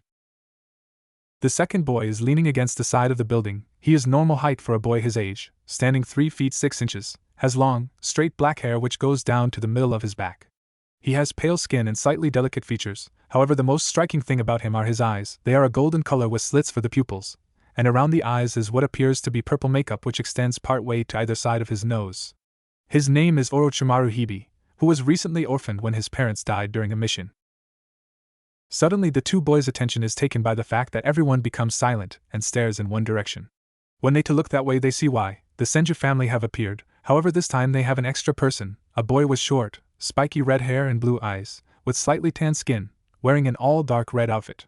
While most can only wonder at who the boy is, Jiraiya and Orochimaru each have differing thoughts upon seeing him. Jiraiya thinks, "TCH, another pretty boy, and he's probably a jerk like Orochi team." While Orochimaru thinks, he looks strong. Perhaps he'll finally be someone I can test myself against." Everyone begins to talk quietly about who the boy could possibly be, and why he's with Mito-sama and her family. Soon enough though the doors open and a couple chunin come out and direct the children inside. Naruto bids farewell to Mito and Amaya as Tsunade grabs him by the wrist and drags him inside into her classroom, leaving the two women to laugh. When they reach the classroom they find the teacher sitting there waiting and greeting all the students as they enter. When he sees Tsunade and Naruto he smiles slightly. The teacher is an average-sized man, standing at 5 feet 9 inches, with mousy brown hair and gray eyes. He wears the standard attire for a chunin, which consists of an all-blue shinobi outfit, and some gray armor over his chest and back. The man's name is Ikkyu's Hachibana, and he's a 35-year-old veteran ninja. He looks down at the children. Tsunade-san, please head inside and take your seat. You young man must be the new student I was told about. Tsunade smiles at her friend and heads inside as Naruto nods his head to the teacher, who continues, Now I've been informed that you are a member of the Uzumaki clan and your unique situation. Know that I will not allow any kind of disruptions in my classroom, and I don't care what clan you're from or who you're related to. In my eyes you're just another student. Understand? The redhead nods in agreement. Understood, sensei. Trust me, I'm not here to play around. I've come to learn to be the best shinobi I can be. His response makes the man smirk as remarks, Good. My name is Ikkyu's Hachibana, but you can call me Ikkyu sensei. Now class is about to begin. I'll call you inside in a few moments, and you can introduce yourself to the class. He heads inside and Naruto hears him telling the class to settle down as he takes roll call, then makes an announcement. Alright class, before we begin we have a new student joining us today. Please do your best to give him a warm welcome. Come in. With that the redhead takes a deep breath and exhales it, then he opens the door and walks inside the class. Immediately his eyes scan the class to see if he can find any faces he recognizes besides Tsunade, and he finds both Jiraiya and Orochimaru, who are on opposite sides of the room and both looking at him intently. Then he catches a face which looks familiar with a head of spiky silver hair and immediately knows that's Kakashi's father Tsukumo Hatake, as only a Hatake could have hair like that. He walks up in front of the teacher's podium, and smiles and waves shyly at everyone, as Ikkyu says, Now introduce yourself, just your name, likes, dislikes, and dreams for the future. The redhead nods and looks at the class as he does as instructed. Hello, my name is Naruto Uzumaki. My likes are ramen, learning new things, training, and gardening. My dislikes are perverts, the 3 minutes it takes for the water to boil for ramen, and anyone who puts another down. My dreams for the future are to be a great shinobi, bring everlasting peace to the elemental nations, and to have a family. Everyone has different reactions. All the girls besides Tsunade and one dark-haired one swoon at his dream of having a family. Most of the boys think his dream of everlasting peace in the elemental nations is stupid, all except Jiraiya, Tsukumo, and Orochimaru. After a few seconds Ikkyu speaks up again. Alright, thank you for that, Naruto-san. Why don't you have a seat next to Tsukumo? With that he points to the boy in question, who is sitting in the middle section, 3rd row, and Naruto nods and heads up there, taking the empty seat to the left of the silver-haired boy. Thus begins his second stint in the academy. 6 months later. It's now been 6 months since Naruto came back in time, 6 months since he became part of the Senju family, and 6 months since he joined the academy, and it's been a hectic 6 months. He's been training like crazy. Every day he gets up at 5 a.m., goes to the Forest of Death, creates as many clones as he can, which is now 100, he then has them break up into groups of 10 to practice different things. The first group always works on chakra control, which they are now up to tree walking as they mastered leaf sticking. The second group works on shuriken jutsu, improving his aim. The third group works on the first of the basic 3, the substitution jutsu, kawarimi no jutsu. The fourth works on the transformation jutsu, henji no jutsu. The fifth group works on the last, the normal clone jutsu, bushin no jutsu. The last 5 groups have been working on new skills. The 6th group has been working on the body flicker jutsu, shunshin no jutsu, which is a high-speed movement technique. The 7th and 8th groups have been working on the beginning stances of the Big Dipper God Fist, which has been going incredibly well. The 9th group has been learning all about human anatomy to help with his taijutsu style, while the 10th and final group has been working on the Fuin jutsu that Mito started to teach him 2 months ago. As far as his physical exercise goes, he's getting more and more fit, especially with the weights on his ankles and wrists, which are now up to 10 pounds on each wrist and 20 pounds on each ankle, and he now does physical training with Tsunade in the mornings. As far as the academy goes, he's quickly gotten to the top of the class, and has been classified as a genius alongside his new friend Tsukumo, as well as Orochimaru. That's another thing, he's made friends with a few people in his class besides Tsunade, the first of which is Tsukumo Hatake, and he's found the boy to be a lot more sociable than his future son. They even spar outside of the academy sometimes. The second person he's made friends with is Jiraiya, who became his friend after he defended the boy from some bullies who were calling him dead last due to his terrible grades and his lacking skills in every ninja field. Ever since the two have been great friends, and the redhead has even been helping the white-haired boy with his shuriken jutsu and the basic 3. He's also become associated with Orochimaru, who sees him as a sort of rival, but has yet to take the step forward to becoming his friend, preferring to study and train alone. But he's made it his mission to break the young Sanin to be of that, thinking that if he can be a positive influence on the boy, then he won't become a crazy pedophile in the future. Another development in his new life is that it was recently learned that the Senju family will be growing by one more member, as Amaya is 4 months pregnant. Tsunade, upon finding out she was going to be a big sister, was ecstatic, saying that she was going to protect her little brother or sister from any and everything that would harm them. Naruto just congratulated Itama and Amaya on their news while going back to his calligraphy practice, which was a prerequisite to learn Fuinjutsu. As a result of Amaya's pregnancy, Itama decided to stop taking missions for a while, instead taking up a job in the torture and interrogation division, also giving him more time to train Tsunade and help Naruto with refining his new taijutsu style against a superior opponent. But today will be different, as today Naruto and the rest of the class will begin training in their elemental affinities, but for the redhead he'll start learning how to properly use his bloodlines after today. Leaf Academy. Ikkyu's classroom. The veteran shinobi looks at his class, and can't help but to think about how much they've grown in the last 6 months, which is why he has no problem with starting them on today's lesson. He clears his throat, getting everyone's attention as he speaks. Alright class, today we'll be learning something entirely new. Now, as you all know, we've been teaching you all 3 basic jutsu, those being the substitution, transformation, and clone. Now those were to prepare you for more advanced techniques, and today is the true start of learning those more advanced techniques. As he looks around, he sees that he has every one of their attention, and smirks internally at it. He proceeds to take out 2 stacks of papers and continues, today we will be testing your elemental affinities. Now each ninja in the world is aligned to a specific elemental nature, which makes using jutsu of that element easier and jutsu of opposing elements harder. This paper I have here is called chakra paper, and each of you will be receiving a piece. What it does, it tells you your affinity. Now pay close attention to what I say next, as I don't want to repeat myself. Everyone replies in unison, yes, Ikkyu-sensei. He then goes into what Naruto has dubbed his Irika mode and starts to lecture. Now each of the 5 elements does something different to this paper. If your affinity is fire, it will burn to ash. If your affinity is water, it will get wet and turn soggy. If your affinity is earth, it will crumble and turn to dust. If it is lightning, it will crinkle up into a ball. Finally, if it is wind, the paper will split down the middle. He then takes one piece into his dominate hand, which is his left, and puts it between his fingers. All you do is you place the paper between 2 fingers of your dominant hand and channel your chakra to it, and it will tell you what your affinity is.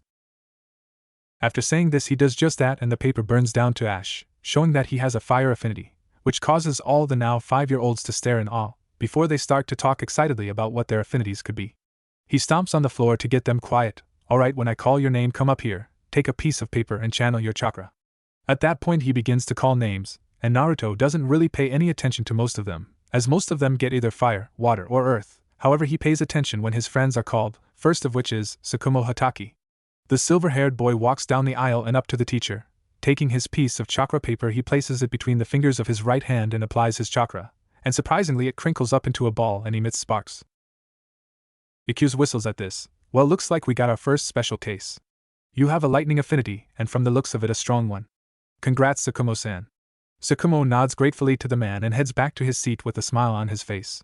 The next person Naruto pays attention to is right after Tsukumo, Orochimaru Hibi. As the pale loner makes his way down to the instructor, and does as everyone else did, however his is shocking too, as when he channels his chakra to the paper it splits in half. Ikkyu shakes his head at this, damn 2 for 2 on the prodigies and their affinities. You have a wind affinity, Orochimaru-san, which for the land of fire is incredibly rare. I've no doubt you'll be a powerful shinobi in the future.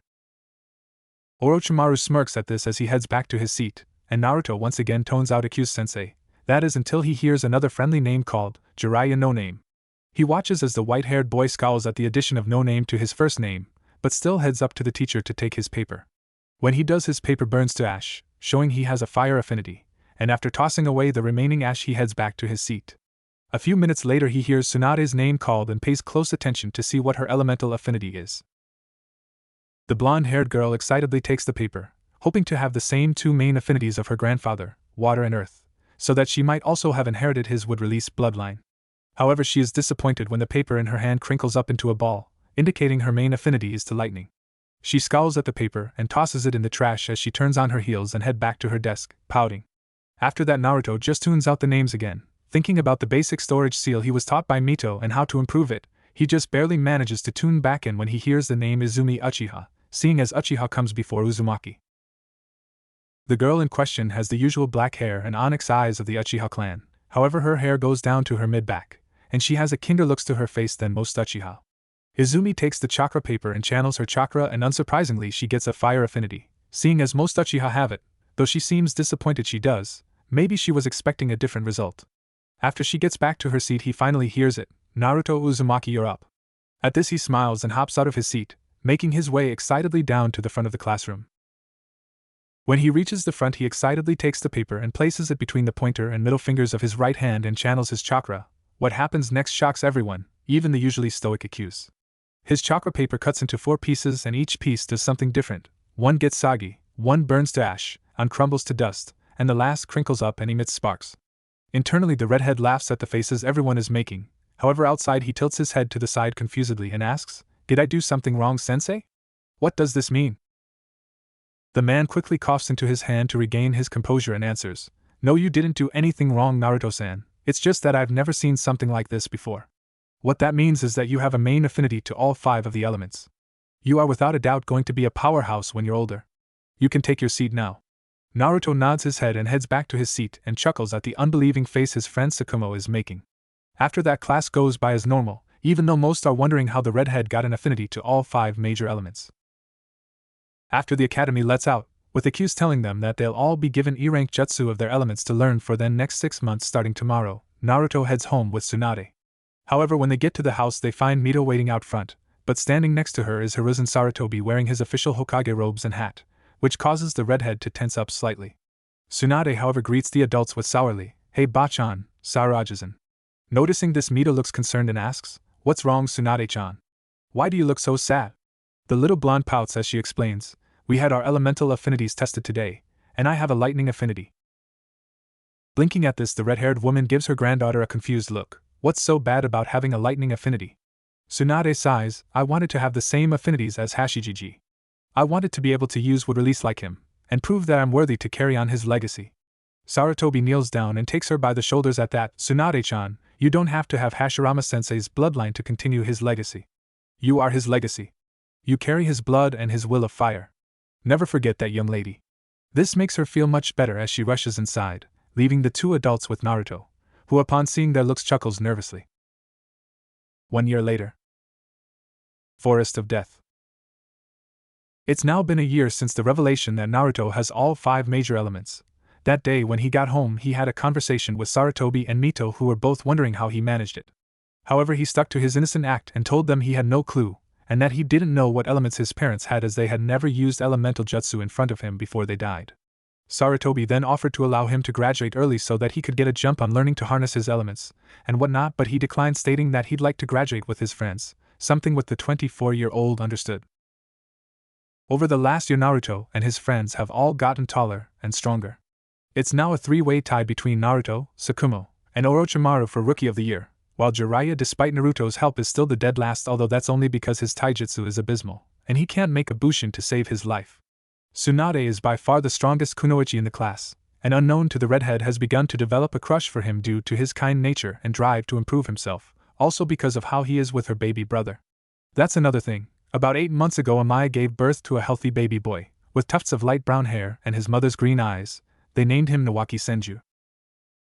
Today is a break day from the academy and Naruto can be found in his usual clearing in the Forest of Death, having left behind a strengthened shadow clone at the Senju house so as to keep them from being suspicious. The redhead takes a breath as he prepares to begin the next phase of his training, which is learning how to actually use the 3 bloodlines given to him by the tailed beasts. He takes a breath, makes the cross-shaped seal and calls out multi-shadow clone jutsu. In a puff of smoke 200 clones appear. Another great thing about the year is that his reserves have gone back up to ANBU level. He decides to hand out his orders. "Alright guys, break up into groups of 20. First group, continue chakra control, combine the water walking exercise with the leaf and kunai balancing exercises." The first group salutes and heads over to the river to do just that. He turns to the second group. Group 2, work on the stances for that kenjutsu style I found in the Senju archives. Group 3, you're on the next kata for the Hokuto Shinken. The second and third group move off in different directions to do as they're told. The kenjutsu style Naruto is referring to is called Hiten Mitsurujiryu, Flying Heaven Govern Sword style, and is another ancient style he found in the Senju archives after taking an interest in Kenjutsu 6 months ago thanks to his friendship with Tsukumo. He turns to the next two groups. Group 4, you get to read the intermediate anatomy books. Group 5, your job is to work on the new seals Mito Basin taught me. With their orders in place they go to do as told, even though the fourth group groans about having to read. He turns to the next groups. Group 6 and 7, your job is to split into 4 groups of 10. Each subgroup is to work on earth, fire, wind, and water nature training using leaves. The 2 groups salute him and move off to do their jobs. He turns to the last 3 groups. Alright, groups 8, 9, and 10, your job is to begin training in our bloodlines. Group 8, you got magnet release, Group 9 lava release, and Group 10 boil release. Get to it, boys. The 3 groups of clones move off to start their training, grousing about lazy-ass originals. Naruto himself kneels to the ground and takes out a storage scroll, releasing weighted metal plates from on seal within it, and proceeds to add 1 more plate each to his wrist and ankle weights. Doing this increases their weight to 50 pounds per wrist and 60 pounds per ankle, after which he reseals the remaining plates and puts away the scroll and begins to do his daily exercises, which have also increased to 50 laps, 100 each of push-ups, sit-ups, squats, jumping jacks, and chin-ups. Because of his workouts and a healthy diet, he's much taller and better fit than he was the last time he was 6 years old, now standing at 4 feet 1 inch, making him one of the tallest of his class just below Jiraiya, who now stands at 4 feet 3 inches. After his physical training is done, he checks the time to see that he has only a few minutes to get home from breakfast, so he body flickers from the forest and appears in his room after a few jumps, where his clone is already waiting for him, and it looks as sweaty as himself. He dispels it and heads to the shower. While he's getting himself clean, he can't help but think about how graduation is only another 2 months away, and wonders who his teammates will be and who their Jonin sensei will end up being. When he finishes and gets dressed, he heads downstairs for the usual family breakfast. As he enters, he finds that only Amaya and little Nawaki are already present. He smiles at them. Good morning, Amaya-chan, and a special good morning to you, Nawaki-kun. He tickles the baby's tummy, getting him to laugh and clap his hands, as the blonde woman smiles at him. Good morning, Naruto-kun. Did you have a good training session with Tsunade-chan and Tama-kun? The redhead nods. Sure did, though Tsunade-chan still can't keep up with me, although she comes pretty close, must be her quarter Uzumaki heritage. Amaya just giggles at this, and a moment later said girl comes walking in. Tsunade has changed only a little in the nearly 2 years he's been living with them.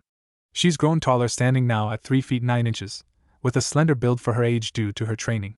Her hair is now kept up into a single high ponytail, and she now dons a light green short skirt kimono, tied tightly at the waist with a dark blue obi. The skirt has a slit in the left leg for ease of movement.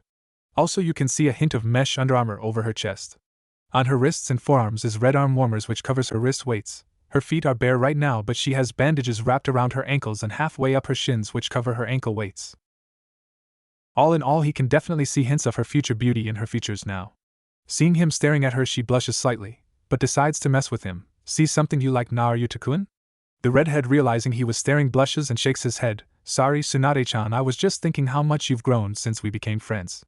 The blonde smiles at this and responds in kind. You've grown to Naruto-kun. I don't care what anyone says, to me you're the best shinobi in the academy. Orochimaru and Tsukumo are second best compared to you. Naruto nods his head and thanks as they take their usual seats at the table to eat, and a moment later Itama and Mito enter, and breakfast begins. After breakfast, Itama looks at the 2 kids. Hey Tsu-chan, Naruto-kun, how about we have a spar? The 2 of you against me. The blonde nods her head excitedly while the redhead smirks confidently. You think you can take Tsunade-chan and I together, old man? After all, we are the best male and female student in the academy. The brown-haired man laughs loudly at this. Ha ha ha ha ha. Confidence, I like that. After all, I'd expect nothing less of an Uzumaki. Don't worry about me, kiddo, I'll be fine. After all, I received private instruction from 2 Hokages, as well as an Uzumaki seal mistress. Let's head out back. The 3 proceed to head out to the training grounds out back, which is within sight of the back porch. The 2 6-year-olds stand across from the 30-year-old man, as they all proceed to get into their taijutsu stances. Tsunade and her father both take the stance for the Senju-style taijutsu called 1000 branch fist, Sanin Shibuken, which is a style that revolves around overwhelming your opponents with powerful and unpredictable strikes. Naruto, however, takes the stance for the Hokuto Shunken. He takes a strong stance with his legs spread apart and bent, with his left leg leading his right. His hands are positioned in a specific way, with his right hand down low near his right thigh, and his left hand held up high in the air, and both are open-palmed. At an unseen signal, the 2 academy students and the Jonin shinobi rush each other and begin their spar. Leaf Academy. 2 months later. Graduation day. The day has finally arrived. Today is the day that the students will take their first step to becoming real ninja and become genin. Everyone arrived early for the tests, and have been chomping at the bit for it to be over. The first part of the graduation exam was a written test which had 20 questions that were meant to test their tactical thinking as well as their knowledge of history. The second part of the exam was shuriken and kunai throwing. In that test you got 10 kunai and 10 shuriken, and each hit of the bullseye for the kunai was worth 10 points, while the each hit of vital spots on the straw dummies for the shuriken was worth 10 points each. On that test most of the civilian-born got a 60 out of 100 for both, which is just passing for the kunai and shuriken. However, the ones who did better were the clan kids who got 70 or 80 out of 100 on kunai throwing and 70 out of 100 on the shuriken. Only 2 kunoichi got more. Tsunade got 90 out of 100 on both, while Izumi Uchiha got 85 out of 100 on kunai, as one of her kunai was an inch to the left of the bullseye, while she got 90 out of 100 on the shuriken. After that, Jiraiya ended up getting 85s on both, showing his improvement.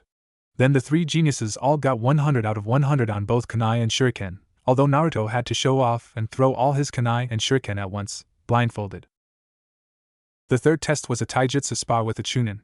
The rules were that you had to last at least 2 minuets to pass, and if you could last the full 5 without being KO'd or knocked out of the ring, then you'd get a 100 for the test.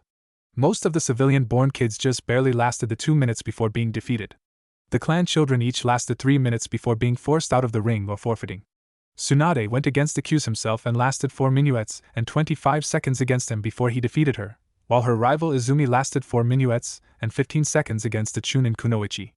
Then Jiraiya got his chance and actually lasted 3 minutes and 50 seconds using the Academy style before being knocked out by his Chunin opponent. Once again Naruto, Sakumo, and Orochimaru excelled in this test. The first one of the 3 to go was Sakumo, who managed to last the full 5 minuets and even managed to get his opponent down to his knees.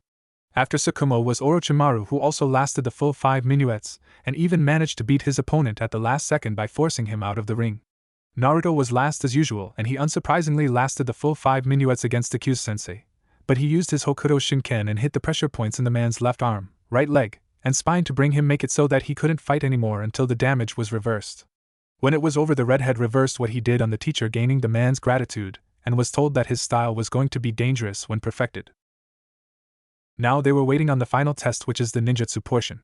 From what he's heard, the ninjutsu test consists of the basic 3, as well as an E and D rank elemental jutsu.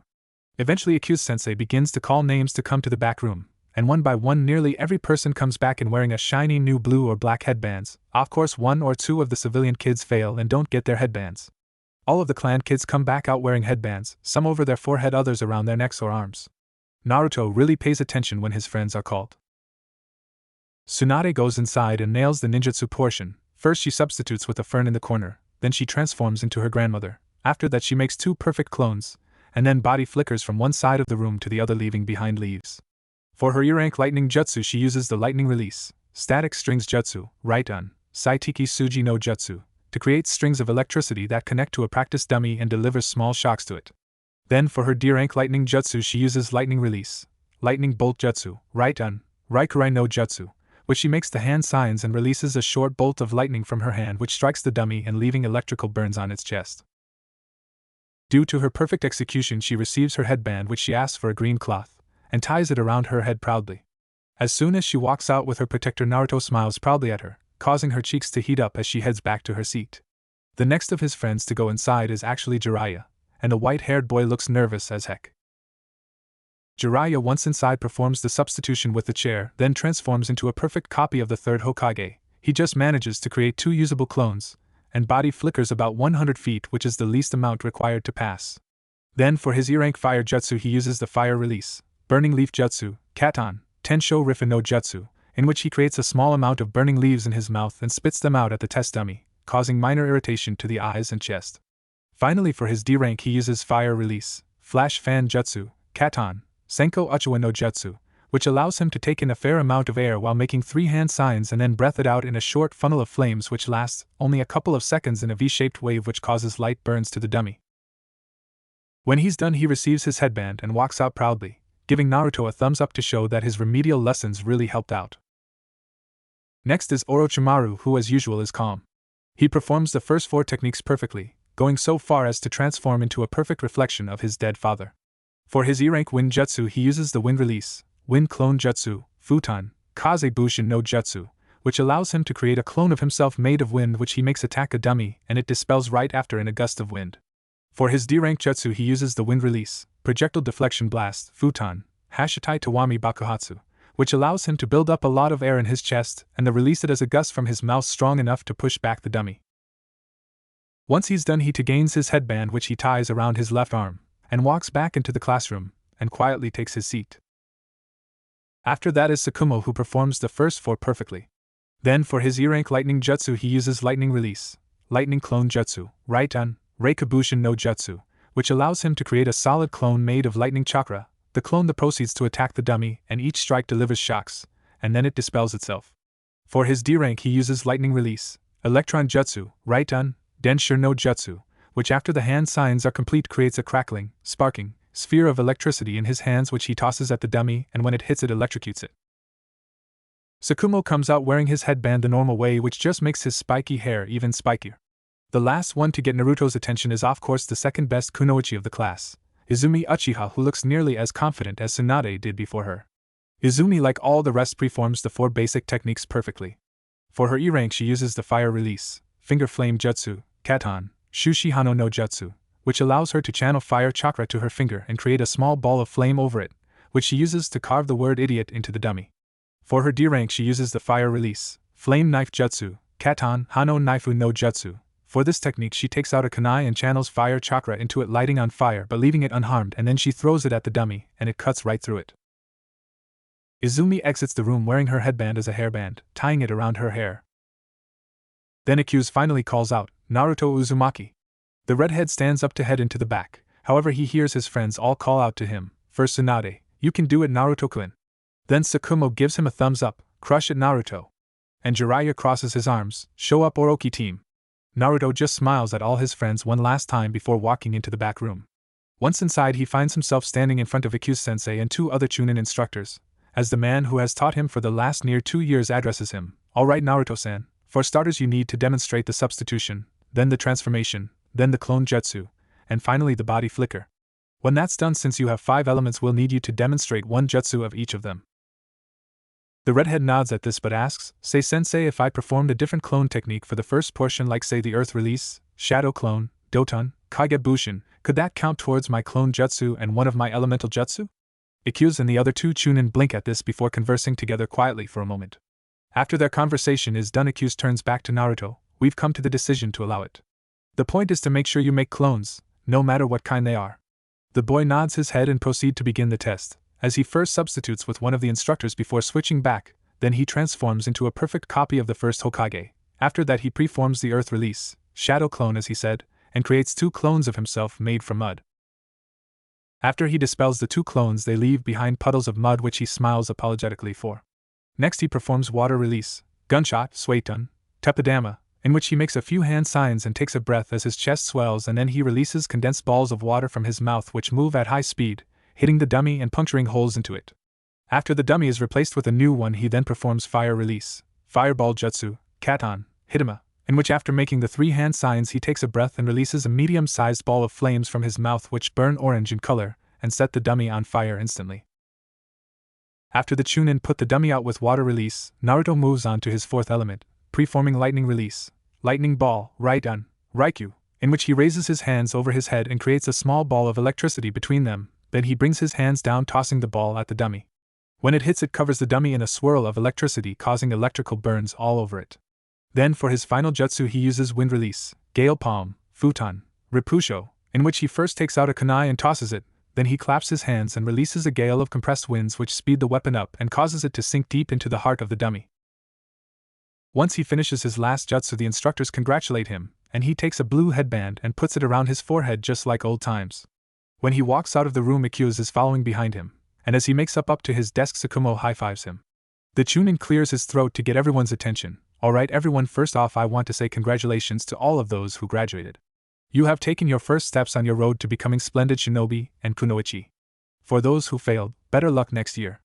Now you have the next week off, but be back here at 10 a.m. sharp next Monday morning for your team assignments, and to meet your Jonin sensei. With that he dismisses them and everyone rushes out of the room. However Naruto's friends gather around him as Tsunade hugs him. We did it Naruto-kun. We're one step closer to being real ninja. The redhead chuckles at the blonde and pats her back. We sure are, Tsunade-chan. But next week we'll find out who our teachers for the foreseeable future will be, and I have this feeling that most of us will get someone powerful. Sakumo chuckles at that. Well, I just hope that I'm paired with you as a teammate, Naruto. I think you and me together with a competent kunoichi could be an unstoppable force. Jiraiya shakes his head. In any case, how about we all go out to celebrate our graduating? Pretty boy Hataki is buying. Naruto nods his head. Alright, sure, that's so kind of you to buy everyone lunch, Sakumo. Tsunade nods sagely as well. Yes. You have a kind heart, Hataki-san. Said boy, however, just sits there with his mouth hanging open as he tries to formulate words. The redhead then notices Izumi and Orochimaru both by themselves and gets up and heads over to them, first the Uchiha girl. When she notices him, she looks at him confusedly. Can I help you, Uzumaki-san? Naruto smiles softly at her and responds, just call me Naruto. I hate formality. No, you can't help me, but perhaps I can help you. You see, a bunch of us are going to lunch to celebrate graduating, and I thought maybe you'd like to come along? Sakumo is buying. She proceeds to look at him incredulously. Is this a pity offer? Because I don't need, nor want your pity. I may not be like others of my clan, but I am still proud to be an Uchiha. The redhead shakes his head. It has nothing to do with pity. Though I will admit there is another motive to my offer. The way I figure it is that we might get teamed up together, and it's better to start to get to know a potential teammate now rather than later. Besides, everyone can use friends, even an Uchiha. As she looks at him, trying to detect any lies, she finds none, only honesty, and so she gives him a gentle smile. Well, in that case then I would love to join you for a free meal. Naruto smiles at that. Good, head on over to the group and introduce yourself. I have one more person to talk to. With that he heads over towards the loner prodigy, while Izumi walks over to the little group and properly introduces herself to them. Naruto arrives at Orochimaru's desk just as the boy is getting up to leave, and when he sees the redhead he asks, What do you need, Naruto-san? The redhead looks at him seriously. You don't need to be alone, Orochimaru. I know the pain you must be feeling deep down. Losing your parents at a young age, it's the kind of thing you never quite get over. My parents have been dead over 2 years and I still haven't gotten over it. The pale boy looks at him surprised, but quickly bows his head and hides his eyes behind his bangs. How do you do it? How can you be so cheerful despite the loss of your parents? Naruto pats his shoulder. You take it one day at a time, and you realize that no matter what, your parents loved you and they wouldn't want you to mourn their deaths forever. They would want you to live your life, make friends, keep moving forward and have great adventures. That doesn't mean you should forget them. You can still remember all the good times, just don't get stuck in the past, because that solves nothing. Orochimaru looks at him in astonishment, seeing the wisdom in his words and realizing that if his parents could see him now, that his father would smack him upside the head and tell him to go play with other kids and have fun. With that in mind, he smiles softly and nods his head to the redhead. Thank you, Naruto-san, I will try to take your advice.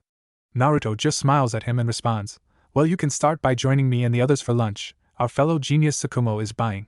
The black-haired boy stands up and says 3 words, lead the way. With that, the 2 geniuses rejoin the group and the now 6 genin leave the classroom heading for a barbecue restaurant, not noticing Iku's smile at the scene as the man thinks to himself, I have the feeling that group is going to change the world in the future. I look forward to seeing where their paths take them. Leaf Academy. 1 week later, team assignment day. The week since graduation has gone by quickly. After leaving the academy that day, Naruto's group went to a barbecue restaurant owned by the Akimichi clan and had a nice lunch. Everyone talked and had a good time. Though there were funny moments, like when Jiraiya got into an argument with Orochimaru over a piece of pork, and of course the funniest moment of all, when the bill came and Sakumo was forced to pay it, causing the silver-haired boy to cry a river of tears over the loss of his allowance money. After that, everyone went their separate ways, promising to meet up again in a couple days for a group spar.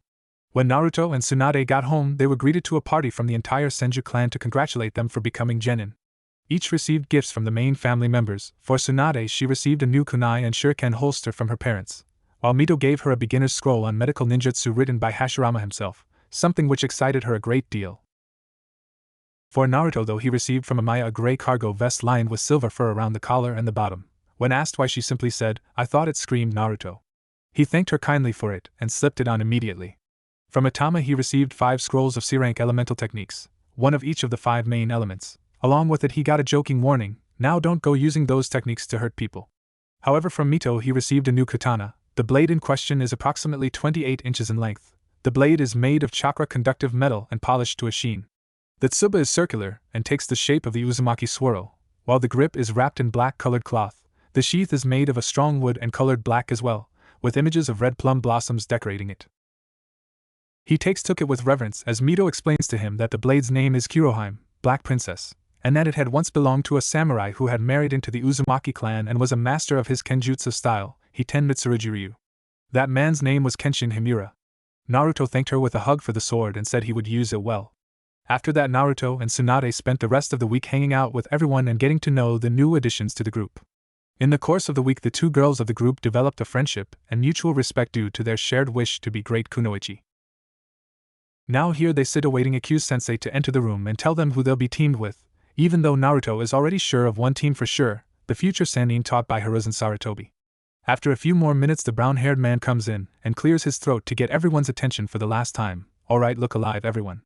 Today you find out who you will be placed into 3-man squads with, and who your Jonin-sensei/commander will be. Pay attention because if you miss your name, I'm not going to repeat myself.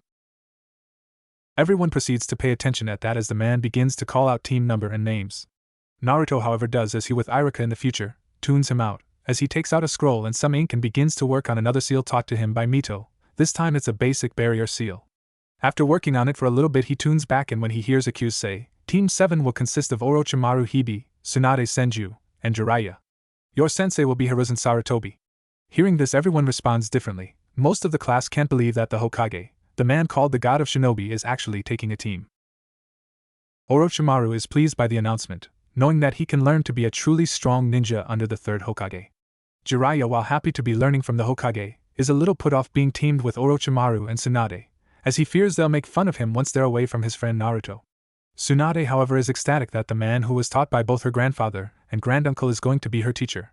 Plus, it doesn't hurt that she's known him all her life. Akuse quickly clears his throat, bringing order back to the class. Yes, I know it's shocking that Lord Third is taking a team, however he believes that it's time for him to pass down what he knows to the next generation. Now to continue, Team 8 will consist of, as he names, of 3 more no-name genin and 1 more jonin. Then he reaches Team 9. Team 9 will consist of Tsukumo Hataki, Izumi Uchiha, and Naruto Uzumaki. Your jonin sensei will be Danzo Shimura. Now that one surprises Naruto. Don't get him wrong, he's happy that he's being paired with his friend Tsukumo as well as his new friend and second best kunoichi in the class, Izumi. No, what surprises him is their sensei, the man referred throughout the elemental nations as the darkness of Shinobi, Shinobi no Yami, the very same man who in the future had wanted to turn him into a weapon from the day Kurama was sealed inside of him. He remembers that after Pain's invasion, Tsunade fell into a coma and Danzo was named at the 6th Hokage candidate, Rokudame Hokage Koho. Danzo was the man who had run a secret division of ANBU loyal only to himself called Root, and had wanted the Land of Fire to rule all the elemental nations.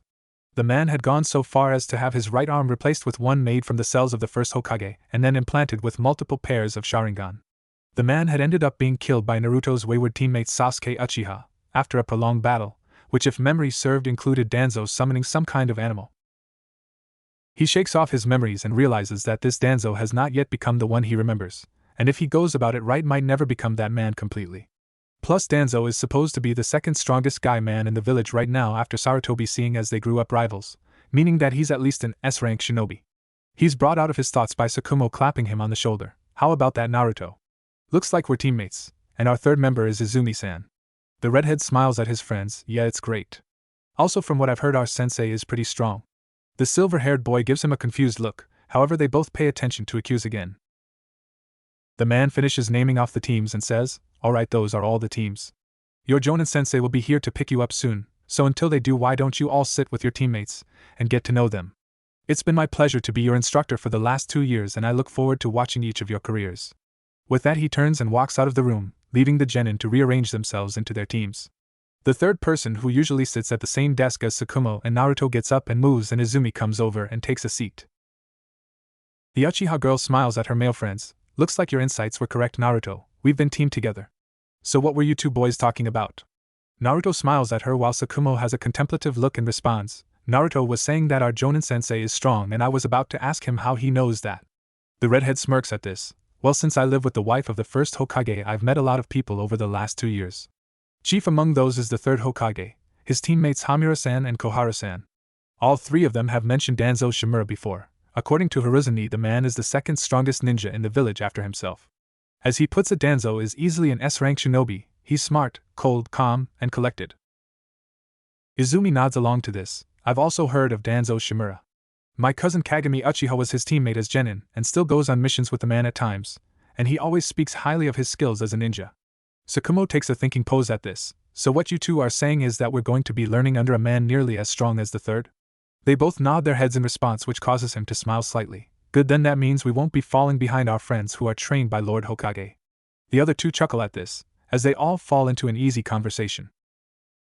Over the next 2 hours each team's sensei comes in and takes them away, until the only ones left are teams 7 and 9.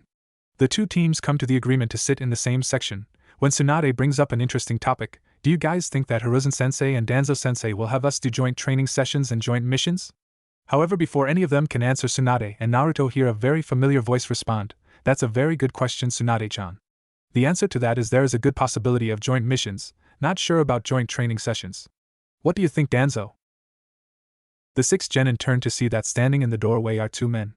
The first is easily recognizable to all of them as his face is carved upon the Hokage mountain, as well as the fact that he gave a speech on their first day of the academy. Hiruzen Sarutobi, the third Hokage of the Leaf, the god of shinobi, has changed very little in the last 2 years. He is now 25 years old, the lines under his eyes are a bit more defined and slightly longer, his hair is still spiky, and his goatee is still short. Today he's wearing a casual black outfit, black pants tucked into mesh armor over the shins, a black long-sleeved kimono shirt with the end of the sleeves tucked into mesh armor over the forearms, and white around the collar. Under the shirt is mesh armor as well. The second man, however, is new to every one of them. He's a handsome man with a serious face. There's an X-shaped scar on his chin. He has shaggy black hair which reaches eye level. His eyes are brown and sharp, making him look a little like a hawk. He wears a black bodysuit with wrist and shin guards, and his headband is tied around his head as it should be. He's also only slightly taller than Sarutobi, standing at 5 feet 8 inches. This man is Danzo Shimura, the Darkness of Shinobi, and Team 9's new sensei. The 25-year-old, S-rank shinobi grunts a little. I think that our teams would benefit from sparring and training together once a month, Hiruzen. As for joint missions, it is inevitable that the two teams will place together for certain missions, as you cannot take your team out of the village being that you are the Hokage. Of course, whether or not they will be our teams remains to be seen. With that he turns to the 6 genin. Team 9 meet me at training ground 9 in 5 minuets. Then he body flickers away, leaving Naruto, Sakumo, and Izumi confused, but the 3 proceed to follow his example, saying goodbye to their friends and body flickering away.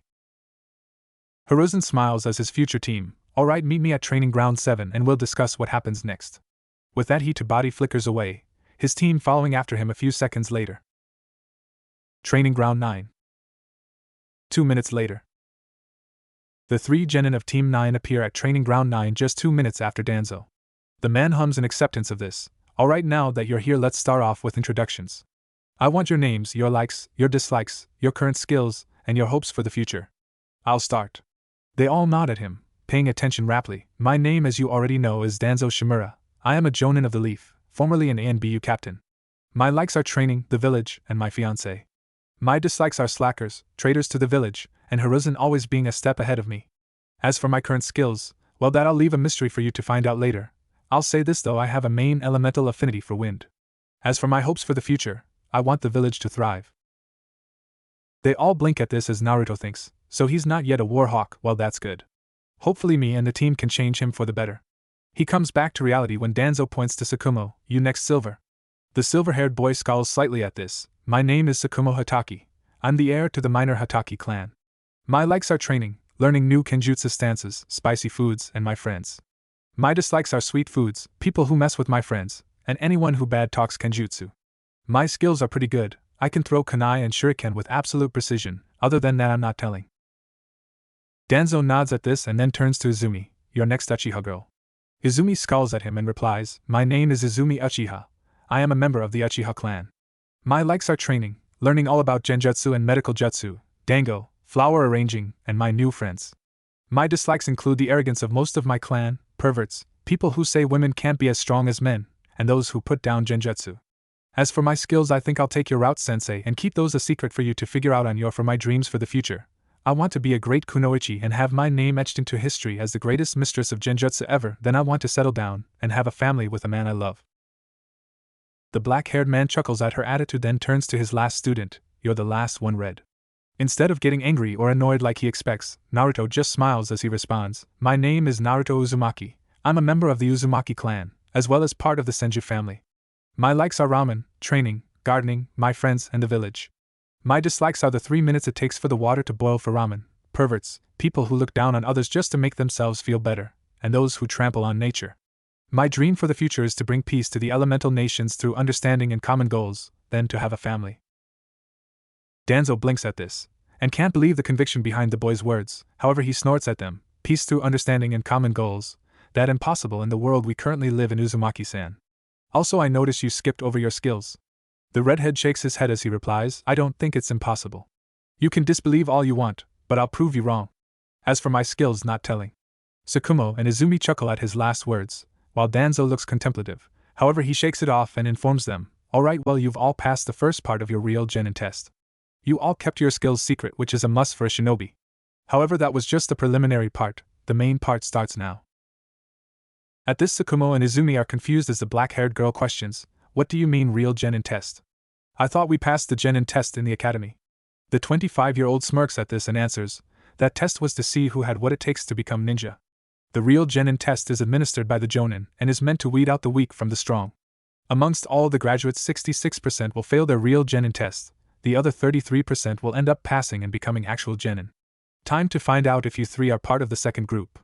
Both Tsukumo and Izumi balk at this, however all three notice that Naruto isn't at all surprised by this revelation. Tsukumo decides to ask his friend, why don't you seem surprised by this, Naruto? The redhead smirks, I knew about the real genin test a long time ago. Itama-san told me about the test that his uncle the second Hokage gave to Lord Third and his teammates when they became genin.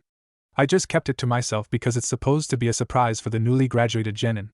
Danzo, however, sighs at this, placing his left hand at his waist and his right hand against his headband. I'm going to have a talk with Itama-senpai about revealing secrets. Naruto shakes his head and replies, don't be too hard on him, Danzo-sensei. In his defense, he'd had a lot of sake before he told me. The black-haired man shakes his head in exasperation, but quickly gets back on track. Alright, well, your test will be this. He takes 2 scrolls from his pouch and holds them out for them to see. It will be your job to get these 2 scrolls from me. Within each scroll is the registration forms for active shinobi. Izumi decides to point out the obvious, but sensei, there are only 2 scrolls. He nods his head, you're correct, Uchiha-san. This means that only 2 of you will pass. The one who does not get a scroll will be dropped from the shinobi program completely, and have all their chakras sealed off forever. Each of them react shocked to this, even though unknown to all Naruto's shock is faked. The man is satisfied by their faces and continues, your mission is to get these scrolls from me before lunch. If you don't, one of you will be tied to the posts, and will have to remain here for all of lunch. However, as an added challenge, you'll have locate me in order to even attempt to get the scrolls from me. When you find me, come at me with the intent to kill. Your time begins now. With that, he throws down a smoke bomb, causing the 3 children to close their eyes and cover their noses and mouths. When they open their eyes again, Danzo is gone. Tsukumo and Izumi immediately prepare to head off in different directions to find Danzo and get a scroll. However, Naruto stops them. Wait, guys. This causes them to pause and look at him questioningly. You need to stop and think. Why would only 2 of us pass while the third fails? As far as I know, the Leaf is known for its 4-man teams, not 3-man teams. The 2 6-year-olds consider his words, and it's Tsukumo who comes to the logical conclusion first. It's a test of teamwork. Danzo-sensei is trying to pit us against each other so that we automatically fail. The redhead nods at this as Izumi chimes in, then we need to work together to track him and take the scrolls from him. The 2 boys nod along to this, and so the 3 fresh genin gather together in a circle and put their heads together to come up with a plan to take on their new sensei. Unknown to them, the man they're conspiring against is watching them from the surrounding trees with a smirk as he thinks to himself, they figured it out pretty quickly. Then again, Uzumaki and Hataki are 2 of the 3 prodigies of their class. Hiruzen was a fool to take on the balanced team. He should have paired 2 of the prodigies together with the Senju heiress. That would have been an unstoppable team. Oh well, his mistake is my gain. Let's see how well they do together against me. Just then 3 children break apart, and Naruto proceeds to do something that shocks Danzo very much, for it is something the second Hokage used to do all the time. The redhead places a finger to the ground and closes his eyes and extends his senses, searching for Danzo's chakra signature, letting the man know the boy is a sensor. A few moments later, Naruto smiles and opens his eyes and stands up, then using hand gestures signals to his teammates where their teacher is, and the 3 proceed to vanish via body flicker. A moment later, his danger sense screams at him, so he jumps off the tree branch he was sitting on, and a moment later he sees out of the corner of his eye a huge fireball set the whole tree on fire. He lands in the clearing he began in and instantly takes out a kunai to block a bunch of shuriken, then tosses the kunai in the direction the stars came from, only to hear the thunk of metal hitting wood. Smart, use a replacement as soon as I threw the kunai. Then from the river he hears his red-haired student's voice call out, water release, raging waves, Sueton, Mizurappa. He turns to see Naruto spewing a large volume of water from his mouth like a waterfall. He speeds through hand seals quicker than the eye can see and takes a breath as he calls out wind release, vacuum wave, futon, shinkaha. As he begins to spin and releases the breath he took, which compresses it into a single blade of wind which covers a large area, cutting through the wave of water. When he stops spinning, he doesn't get any time to rest, as he's placed on the defensive as all three of his students attack him with taijutsu. He smiles internally as he notices them working in perfect harmony, taking in the fact that while two of them pour on the pressure, the third tries to sneak a reach for his pouch to get the scrolls, only for him to send one of the others into that one. After 20 minutes of straight taijutsu, he sees Izumi go through hand seals before calling out demonic illusion, hellfire, Megan, Jigakuguka no Jutsu. A moment later he finds himself engulfed in red-hot flames. However, he realizes it's just a genjutsu, and so he cuts the flow of chakra through his body, and then releases a huge burst of his chakra which shatters the illusion just in time to hear Naruto say, Hokuto Hyakuretsu Dan, 100 crack snap. As he rushes the man and unleashes a barrage of punches at him that makes it look like he has 100 fists. He notices as he's blocking all the 6-year-old strikes with ease, although most low to mid-level chunin would have trouble with them, that he is now missing his wrist and ankle weights. After the last strike, Naruto hops back from the man, and soon his teammates join him with smiles on their faces. He scowls at the smiles on their faces. I don't know what you're smiling about. You haven't even gotten a hold of the scrolls from me. Just then Izumi and Tsukumo go into their hip pouches and pull out the scrolls, shocking him as he goes back to his pouch and finds that the scrolls aren't there anymore. Tsukumo decides to gloat a little. You were saying, Danzo-sensei? Looks like you were so busy with Naruto that you forgot it was 3-on-1. He smirks at this. You got me there. Got to say your taijutsu is impressive, Uzumaki. Now since Sataki and Izumi got the scrolls, that means that they pass and you fail. He expects that hearing this will cause Naruto to turn on the other two. However, he's further shocked when they throw the scrolls back to him, with Izumi commenting, Sorry Danzo-sensei, but if Naruto fails then so do we. After all, it was him who kept us from turning on each other, and the majority of our battle plan came from him. So either pass all of us or don't pass any of us. At the end she punctuates her statement with a confident look. He turns towards Tsukumo and asks, Do you feel the same way, Hataki? The silver-haired boy nods his head seriously. He looks at the three of them standing together confidently and sighs, Alright then, you all pass. This causes them to all smile happily and celebrate with a group high five. Alright, settle down. Yes, you all pass, and the four of us are now officially Team Danzo. As you surmised in the beginning, it was a test of teamwork, and the reason that 66% fail is because they choose to look out only for themselves and not refuse to work together. They forget their history and that the reason the Leaf is the strongest of the 5 great villages is because of teamwork as established by Lord First Hokage. They nod along to his words as he continues on, Now you have the rest of the day off. I have to go and inform Hiruzen that you 3 passed. I want you all here tomorrow at 6 a.m. for team training, then after lunch we'll take a couple of D-ranks, then after that a couple more hours of training and then home for dinner. Now get out of here, you brats. The 3 laugh at that and turn to leave. However, the black-haired man calls out, Naruto, stay back for a moment. The redhead looks confused but nods, turning to his friends, Why don't you guys go ahead? I'll meet you guys at the Red Leaf to celebrate our becoming a team. They nod and walk off. As he turns back to the Jonin, What did you need, Danzo-sensei? The man stares at him seriously before answering, I wanted to know about your taijutsu style. I've never heard of a Hokuto style before. Where exactly did you learn it, and what's its focus? I noticed that you aimed your strikes for certain areas. Naruto blinks at this, impressed with the man's observation skills. It's actually called Hokuto Shinken. I learned it from a scroll that was in the Senju archives thanks to Mido Basin. It's an ancient style from before the time of the Sage of the 6 Paths. It focuses on attacking 708 pressure points in the human body to destroy from within. But it can also be used to heal. Danzo is shocked to hear this, and impressed by the style as it seems similar to the Hyuga clan's gentle fist except it doesn't target the Tenketsu. He shakes it off and nods his head to the boy. It sounds like a truly deadly style. Also, I've heard you have all 5 elemental affinities. I can't really help you much with most of them. I can teach you wind manipulation as well as some wind jutsu, and I can help with fire manipulation as it's my secondary element. Other than that, every other element you'll have to learn on your own. The redhead nods accepting to this and asks, Is there anything else, Danzo-sensei? The man shakes his head at this, so the boy turns around and runs off. A few moments later, Danzo himself leaves the training ground via body flicker, making his way to the Hokage's office. Hokage office. 15 minutes later. All of the Jonin sensei of the newly graduated genin are standing around the office of the 3rd Hokage. However, said man is absent, which is causing a few to get impatient. A few seconds later, the 25-year-old Kage arrives behind his desk via body flicker and looks at them all apologetically. Sorry to keep you all waiting, my test with Team 7 ran a little long. Well, let's begin. As I call each of your names, step forward and say if your team passed or failed. With that, he calls the jonin of teams 1 through 6 and hears that only Team 4 passed. Then it gets to Team 7. Well, I'm happy to announce that Team 7 passed by the skin of their teeth. During the initial test, which was the bell test, they thought of only themselves. Tsunade Senju and Orochimaru Hibi managed to each get a bell, while Jiraiya was tied to the stump. I failed them, then gave a secondary test. I gave a lunch box each to Orochimaru and Tsunade, and told them we would start again after lunch and not to feed Jiraiya. Then I body flickered away to hide and watch what they would do. This test they passed by each offering the boy a part of their lunches. In the end, they understood the importance of teamwork, and thus Team Hiruzen is now official. Everyone is surprised to hear this except for Danzo, who knew the man wouldn't have failed the granddaughter of the founder or the third prodigy of the academy. After that, teammate Sensei says that her team failed, and that brings it to Danzo. Team 9 passed with flying colors.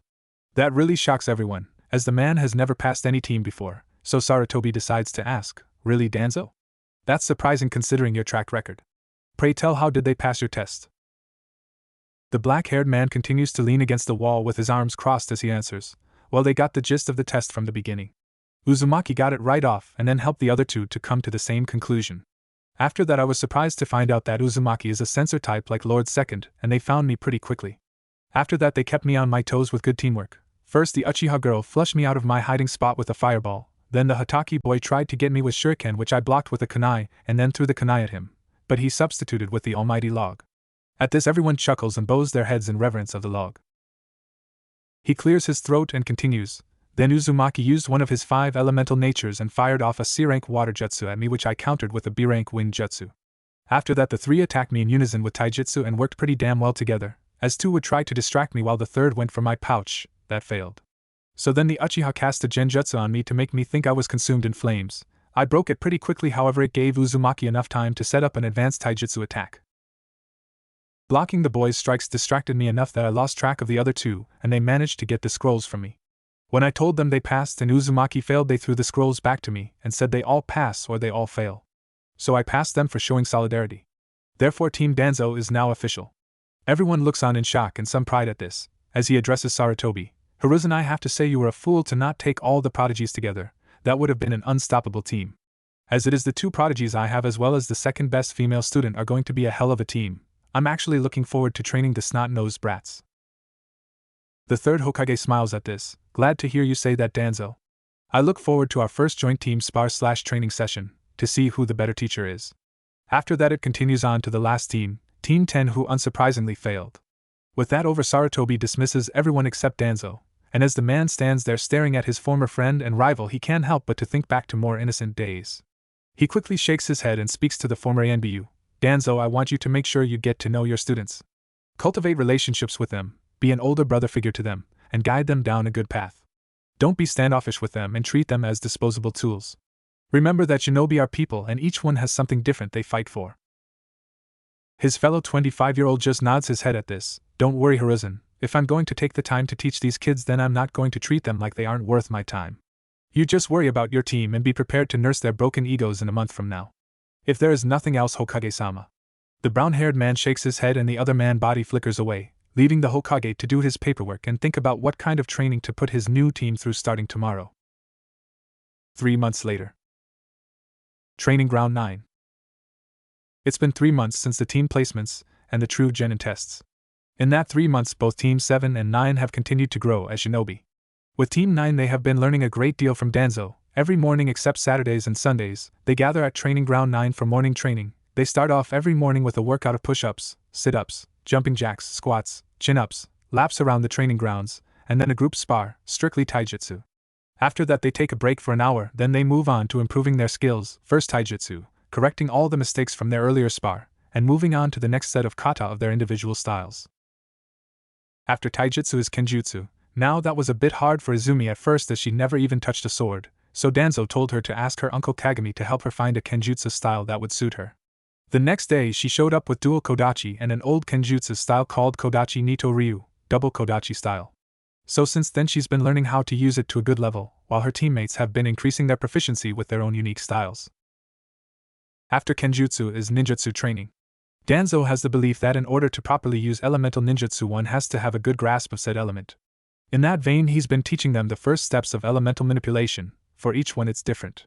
For Naruto he has to cut a leaf in half using wind chakra, for Izumi she has to burn a leaf starting from the center by converting her chakra into pure heat, and for Sakumo he has to make the leaf crumple up between his hands by turning his chakra into electricity.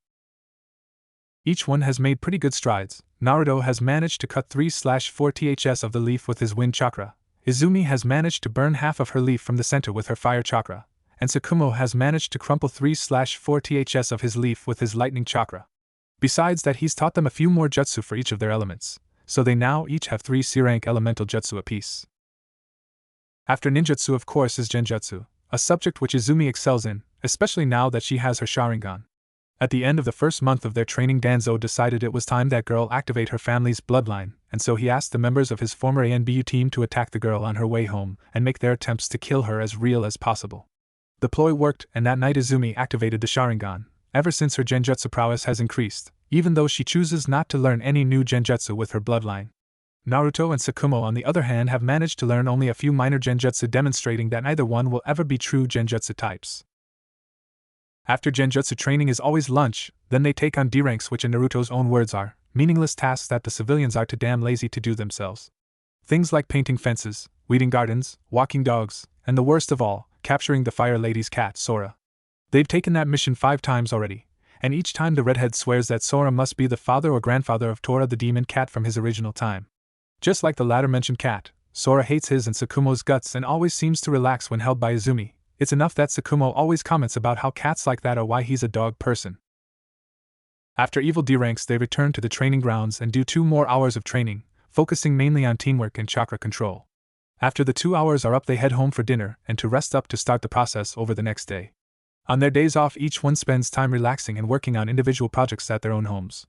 For Izumi she spends her time continuing to learn her kenjutsu so that she can catch up to her teammates in that area. For Sakumo he spends time with his father learning the responsibilities of being the next head of the Hatake clan, as well as taking care of the puppies of the family's dog summons. Naruto spends his days off continuing his studies of Fuinjutsu under the careful watch of Mito. Recently he got some good news from the elder redhead. He has reached a level in Fuinjutsu that he is now considered a level 2 seal master, which means he's only 8 levels away from being a level 10 seal master. However, she stopped his excitement at the announcement by telling him he's about 18 levels from being an Uzumaki seal master, but said that once he reaches level 10 she'll give him her brother-in-law's notes on a special Jukuken ninjutsu that the man developed, and that she has no doubt that he'll be able to improve it when the time comes.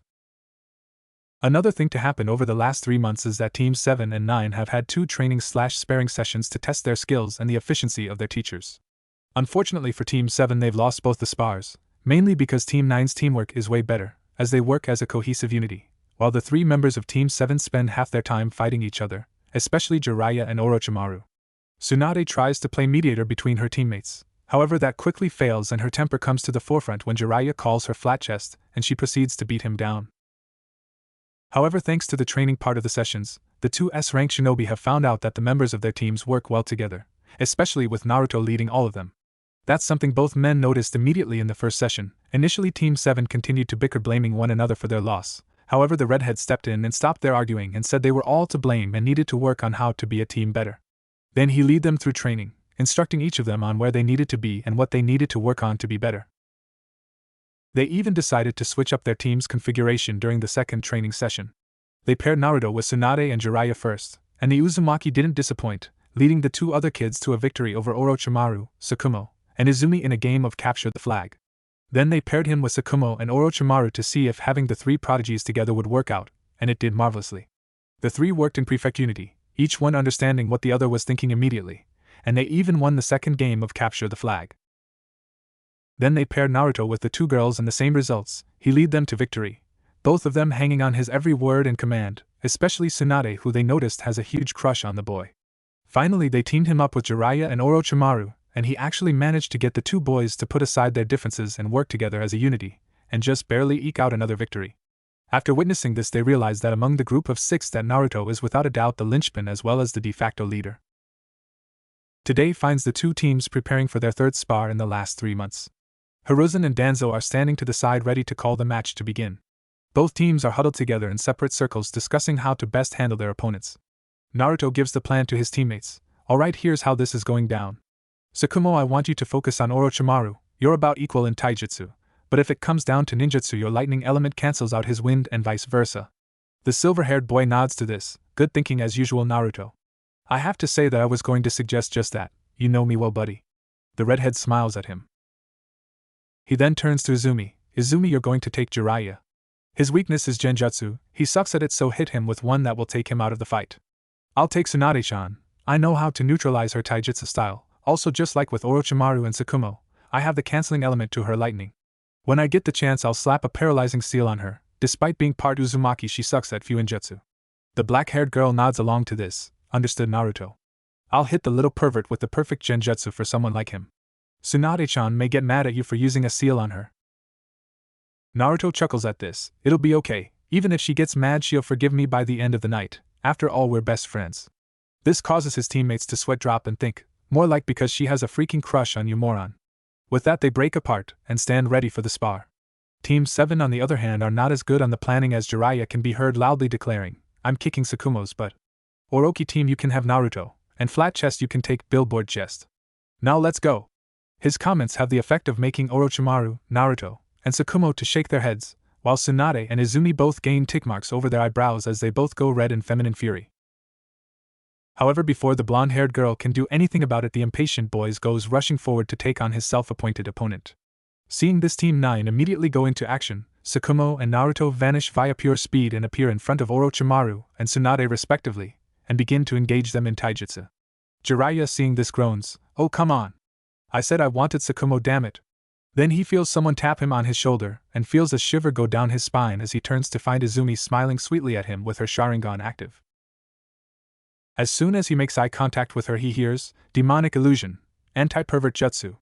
As soon as those words are uttered, his world changes, as he proceeds to be subjected to unspeakable images and starts screaming like a little girl before passing out muttering, "Too many dudes, too much penis." Izumi smirks in triumph, as she gives him a good swift kick to the balls for extra measure and walks away, while hearing Tsunade say, "Way to go, Izumi-chan."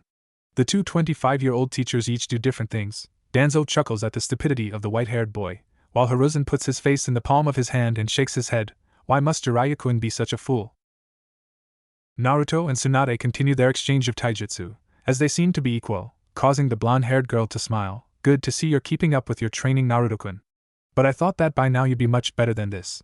The redhead shakes his head with a smirk. Oh, you want to see better, Tsu-chan? This causes her to blush and mess up one of her strikes, giving him the chance to get into her guard, as he goes into his hip pouch, scaring her. However, her fear quickly recedes when she sees he's just getting out a paper. However, she gets a surprise. He slaps it to her chest, makes a ram seal and says, "Paralysis seal activate." Right after he says it, the paper on her chest lights up with chakra and sends a miniature shock through her nervous system, causing her body lock up and making her unable to move. She proceeds to glare at him. "No fair, Naruto-kun. You distracted me so you could use Fuinjutsu on me. Let me go right now."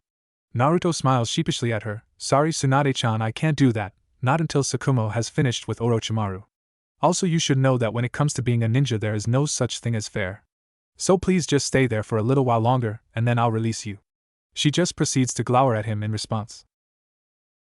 However, she doesn't get to do it for long, as she looks over to the fight between Orochimaru and Sakumo to see that the silver-haired boy now has the point of his tanto to the throat of the down black-haired boy. "You have no choice, Orochimaru, you must yield." The pale-skinned boy knows he's right, so he sighs and responds, "You are correct, Sakumo-san, I yield." Sakumo smiles at this as he puts his blade away and helps his friend up. Naruto proceeds to make the ram seal again and say, "Paralysis seal release." The seal on Tsunade's chest glows again and then falls off. A moment later, she finds herself able to move freely again. Izumi can be seen to be waking up Jiraiya by pouring cold water over his head.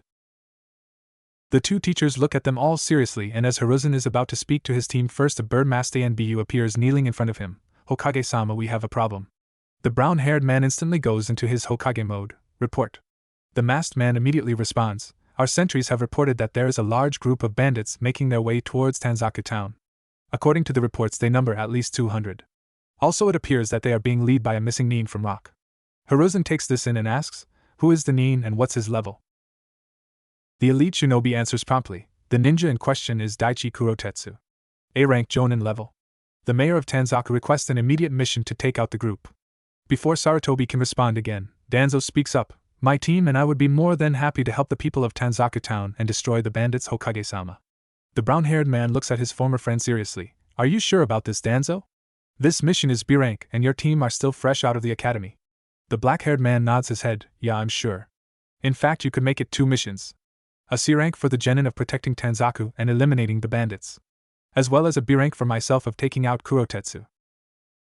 Then third Hokage thinks about this a moment, and then nods his head. Alright then, but the condition for this is that the C rank is for both teams 7 and 9 together.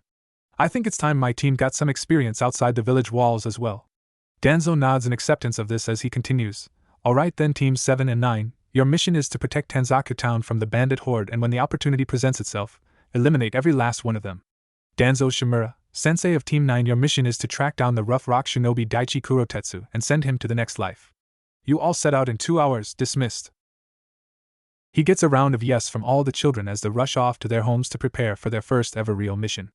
Hiruzen turns to Danzo with complete seriousness, giving the man a look that proves why he is called the god of shinobi. Their safety is in your hands, Danzo. Make sure they all come back safely and with only minor injuries, because if they die or come back seriously wounded, then I will remind you exactly why I am known as the god of shinobi. Danzo for his part seems unfazed, however he nods his head. Don't worry, Hiruzen, the children will be perfectly fine. I want all them to come within even a meter of my fight with Kurotetsu. Bandits pose no real problem for shinobi, even if those shinobi are a bunch of 6-year-olds. Sarutobi nods empirically at this as his former friend body flickers away to prepare for the missions. The man called the third Hokage decides he should get back to his office to finish paperwork as well as prepare for Mito to come to him to complain about giving Tsunade and Naruto a C rank. Perhaps I can convince her that there won't be any kind of problem by assigning another jonin to watch over the 2 teams while Danzo is completing his mission.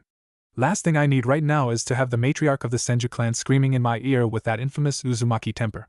With that thought in mind, he himself body flickers back to his office, hoping nothing terrible happens. Leaf Village North Gate. 2 hours later. We now find the 6 genin standing near the northern gate of the village awaiting the arrival of Danzo. They don't have to wait too long before the black-haired man appears via body flicker, however he isn't alone as there is a woman with him. The woman in question is quite beautiful, standing at 5 feet 3 inches, with long, black hair which is pulled back in a twin bun locked by a traditional Japanese hairpin with 2 pearls dangling off the side. She also has fringes that cover her forehead protector. Her eyes are dark. Her shinobi attire consists of a simple black outfit, a gray breastplate, arm guards, fishnet tights with a skirt over it, a pouch strapped to her back with bandages, and regular shinobi sandals. This kunoichi is well known to both Naruto, Tsunade, and even Izumi, as she is one of the students of Togurama Senju, as well as Hiruzen Sarutobi's female teammate, and a friend to Kagami Uchiha. Her name is Koharu Yuditane. Naruto smiles at the woman. Koharu-san, what are you doing here? The woman smiles slightly at the energetic redhead and responds, what have I told you about calling me San, Naruto-kun? As for why I'm here, Hiruzen has decided that 6 fresh genin cannot be left to their own devices on a C rank, and so has assigned me to watch over you all as well as help to continue your training while guarding Tanzaku Town. Hearing this causes Jiraiya, Orochimaru, and Tsukumo to groan, while Tsunade and Izumi smile hearing that the powerful kunoichi is going to be their leader/teacher for their C rank mission. Naruto on the other hand just chuckles. Hi Koharu Wani-san. Hiruzen got an earful from Mito Basin about the mission, didn't he? So he decided to add you on as our babysitter. This causes Koharu to giggle and Danzo to chuckle as the man says, you got it one, Naruto. Still, even if Mito-sama hadn't badgered Hiruzen, he still would have assigned another jonin to this mission as a precaution. Everyone nods along to this, understanding the reason for it being that while highly trained, they are still only 6 years old, 7 in the case of Tsunade and Izumi. The S-rank ninja then clears his throat. Alright teams, you know what your mission is. You 6 and Koharu are to guard Tanzaku Town from bandits, and if the opportunity presents itself you are to eradicate every last one of them. Follow Koharu's orders as if they were mine or Hiruzen's until I return from my own special mission, is that understood? He gets a round of yes Danzo-sensei from all 6 of them and nods. Alright then, let's move out. Tanzaku Town is 6 hours tree hopping from here. With that the group of 8 runs out of the gates, jumps up into the trees and starts to make their way to Tanzaku Town, with Danzo leading the way, Naruto and Izumi in the middle, and Tsukumo bringing up the rear of their group. That same configuration can be seen with Koharu and Team 7, the elder kunoichi in the front, Tsunade and Orochimaru in the middle and Jiraiya at the rear. 6 hours later. Tanzaku Town gates. After 6 hours of near non-stop travel, the now group of 7 finally reached the gates of the high walls of Tanzaku Town. The reason they're now only 7 is because when they were an hour away, Danzo broke off from them and headed off to get started on his mission of taking out Kurotetsu. When the 7 leaf shinobi land in front of the gates, they startle the guards, who instantly point their spears at them as the one on the left speaks. State your names and business. Koharu glares at the scared man. We are the leaf shinobi that were requested to help with the bandit problem. The 2 men finally notice the symbol on their forehead protectors and relax. The man to the right sighs in relief. Thank Kami, you're finally here. I hope I don't offend when I say this, but we were expecting much older shinobi much like yourself, not a bunch of little kids. The black-haired woman snorts at this. These little kids, as you put it, are highly trained killers. Bandits will pose no problem at all for them. If it makes you feel any better, I'm a Jonin level kunoichi and was trained personally by the second Hokage. This causes the 2 men to brighten significantly, as everyone in Fire Country knows of Tobarama Senju and his prowess. The one on the left speaks again. That's great. Head on in, the mayor is awaiting you. The woman nods her head and motions the genin to follow her as they all head inside the town. Soon enough they reach the mayor's residence and meet the man. He tells them that the bandits always attack in the cover of night and that their militia doesn't have the training to deal with so many, as they are just men from the town who have basic training from the Fire Lord's samurai. Koharu inclines her head to this and tells the man, Don't worry, sir, me and my genin will protect the town from the bandits. I have a comrade who is at this very moment dealing with the problem of their shinobi leader, and once he is dealt with, I have the feeling that these bandits will become much less controlled and coordinated. This causes him to sigh in relief as the kunoichi leads the 6 genin back out of his house and out into the town. Once they are far enough away, she turns to the 2 teams. Alright, here's how things are going to go. You're going to be split into 3 groups of 2, and each group is going to take a gate. They nod in understanding as she continues. First group will be Sakumo and Jiraiya. You 2 boys will take the eastern gate. Next will be Orochimaru and Izumi. You'll take the western gate. Last is Naruto and Tsunade. You 2 will take the southern gate. I'll take the northern gate myself, but I'll be sending a shadow clone to check on each of you every hour. Now go! The kids proceed to do as told, breaking up into their duos and then hopping off to their posts to watch and wait for the bandits to strike. Tsunade and Naruto reach their gate, telling the guards that they're leaf genin, making them relax slightly as the 2 all walk up to the top of the wall and take a seat, watching for any kind of movement. While they wait, they decide to take out some rations and eat in order to keep up their chakra levels and their energy. 2 hours later, while they are waiting, the blonde asks her friend a question. Say, Naruto-kun, what do you think it would be like to have a bloodline? The redhead cocks his head to the side as he contemplates this and responds with a question of his own. Why do you ask that, Tsunade-chan? It's a bit odd of a question to ask when we're on our first real mission. She looks kind of sad as she responds. I've always wondered what it would be like. I was disappointed when I didn't get Hashiramajiji's bloodline, and the fact that my brother might develop it kind of gets to me. Also, you have a teammate with a bloodline, and I'm sure it makes her slightly better than she would be without it. At this he sighs as he shakes his head. Bloodlines don't make a shinobi better. A bloodline is only as good as the shinobi who wields it, Tsunade-chan. She takes in his words and the look of wisdom on his face with slight awe as he continues. I believe that Lord 1 Estes would release bloodline was incredible because the man himself was incredible. Because he put in thousands of hours of training into mastering his bloodline, it became the backbone of his ninjutsu. But he didn't let that be all he was good at. He strived for perfection in other areas like taijutsu, bukijutsu, medical ninjutsu, and even genjutsu. Just like with any skill, the strength of it relies on the resolve of the human being wielding it. The blonde nods her head and then something occurs to her. You sound as if you speak from experience, Naruto-kun. The redhead chuckles nervously while rubbing the back of his head. Well, I sorta do. I'm going to tell you something that no one knows, and I want you to promise me you won't tell anyone until I'm ready to reveal it to the world on my own. She nods to this and responds, of course. You're my best friend, so any secret you tell me stays with me till I die. He smiles at her words. Thank you, Tsunade-chan. I know about bloodlines because I have 3 of them. I discovered it after our elemental affinity tests in the academy last year. I'm able to combine my fire element with my earth and water elements to create lava and boiling mist. Also, I can turn my chakra into magnetic force. Of course, I haven't really been able to train with them much because I have no idea where to start, so they're pretty weak at the moment. Tsunade's eyes widen at this, as it sounds like he has 3 bloodlines, and if she's hearing him right, 2 of them are lava release and magnet release. As she gapes at him like a fish, she manages to rapid-fire questions at him. You have 3 bloodlines. How? Did your parents have bloodlines you didn't mention? What can you do with them? He chuckles at her curiosity and puts his hands on her shoulders. Calm down, Tsunade-chan. Take a deep breath and relax a little and I'll answer you questions. The blonde proceeds to do just that, taking a deep breath and getting herself back under control.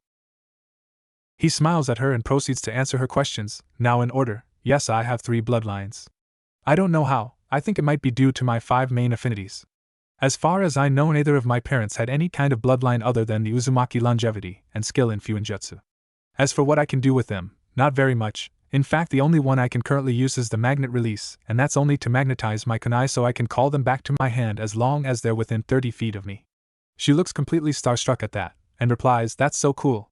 It sounds handy to keep from losing your kunai or to surprise an enemy by ripping it from his hand, throwing him off balance long enough to land a really good strike on him."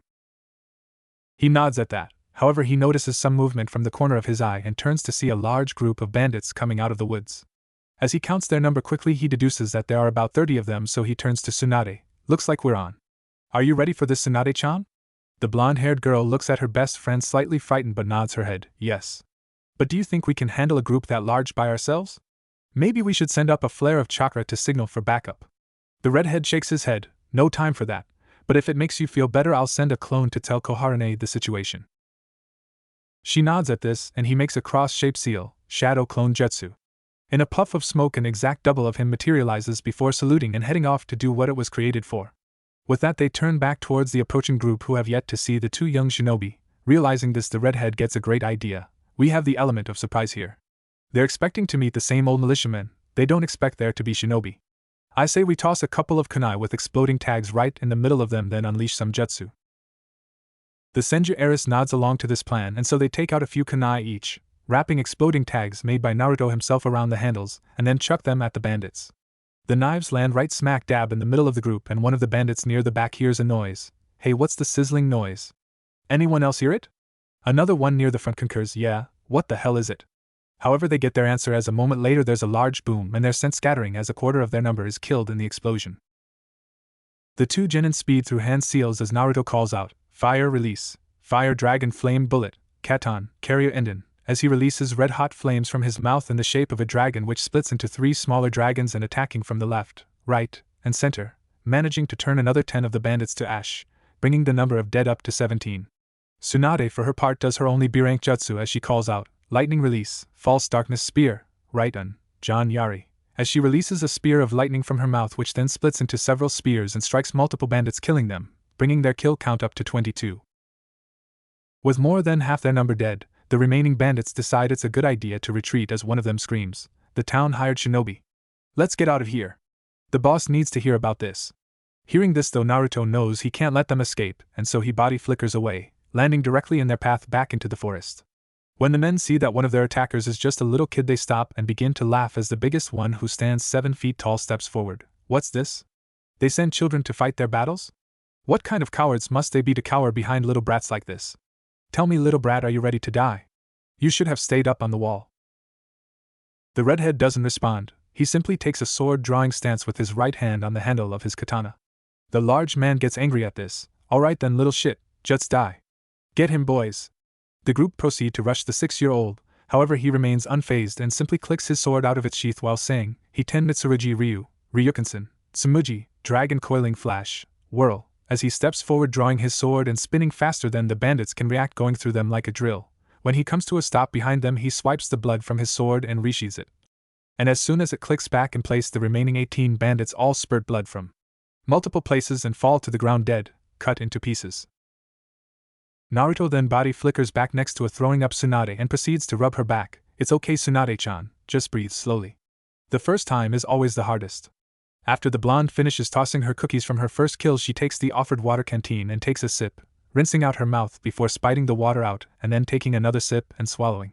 After she's done, she looks at the redhead and asks, "Why aren't you throwing up right alongside me? You killed more than I did and even used your katana to kill the last of them." The redhead frowns at this. "I've seen death. I found my parents' dead bodies, and the first time I saw them I threw up for 10 minutes, then I cried for 6 hours straight. Then I had to bury them, which took all night. It kind of desensitized me from death." A moment later, Koharu appears in a body flicker, looking around and seeing all the dead bandits nods her head. "Looks like you two took care of this group. Good job." The two smile happily at her before Naruto asks, "This group? Are you saying there were more?" The black-haired woman nods her head. "Yes, each of the gates was attacked including mine, but the group that attacked my gate was only 10. While 15 attacked the west, and 20 attacked the western gate." Tsunade is sort of shocked to hear this, however Naruto takes a thinking pose. "What was the point? I could understand attacking all the other gates with small groups as distractions while the biggest chunk of the horde attacks one to break through and get into the town. But the group here was 30 strong and all of them are dead. If you add up the numbers, then there were only 55 of the suspected 200 bandits, so why waste 55 lives? The two females watch as the wheels turn in his head, and then finally he comes up with the answer. Unless they wanted to see if the town hired shinobi from the Leaf, and if so, how strong the shinobi are. This was just a test attack to gauge our strengths and possible weaknesses. Kohara smiles at his deduction. That was my thought, Naruto. Come on, let's regroup with the others and plan our next move. The two nod as they all body flicker away to meet with the other 4 members of their group. When they arrive, it's at a hotel that Kohara set up for them to stay in while the mission is going on, and once inside they find their 4 teammates, as well as a surprise guest whom the redhead greets. Danzo-sensei, what are you doing here? The black-haired man is standing there with Orochimaru, Tsukumo, Izumi, and Jiraiya, looking no worse for wear. The man looks at his red-haired student and responds, I encountered a bit of a problem when I went to find my target. I found him, right in the middle of the bandit camp, surrounded by over 100 armed men. Also, it seems Kurotetsu got himself some backup in the form of 2 more missing nin, both of them Chunin level and at least C rank in skill.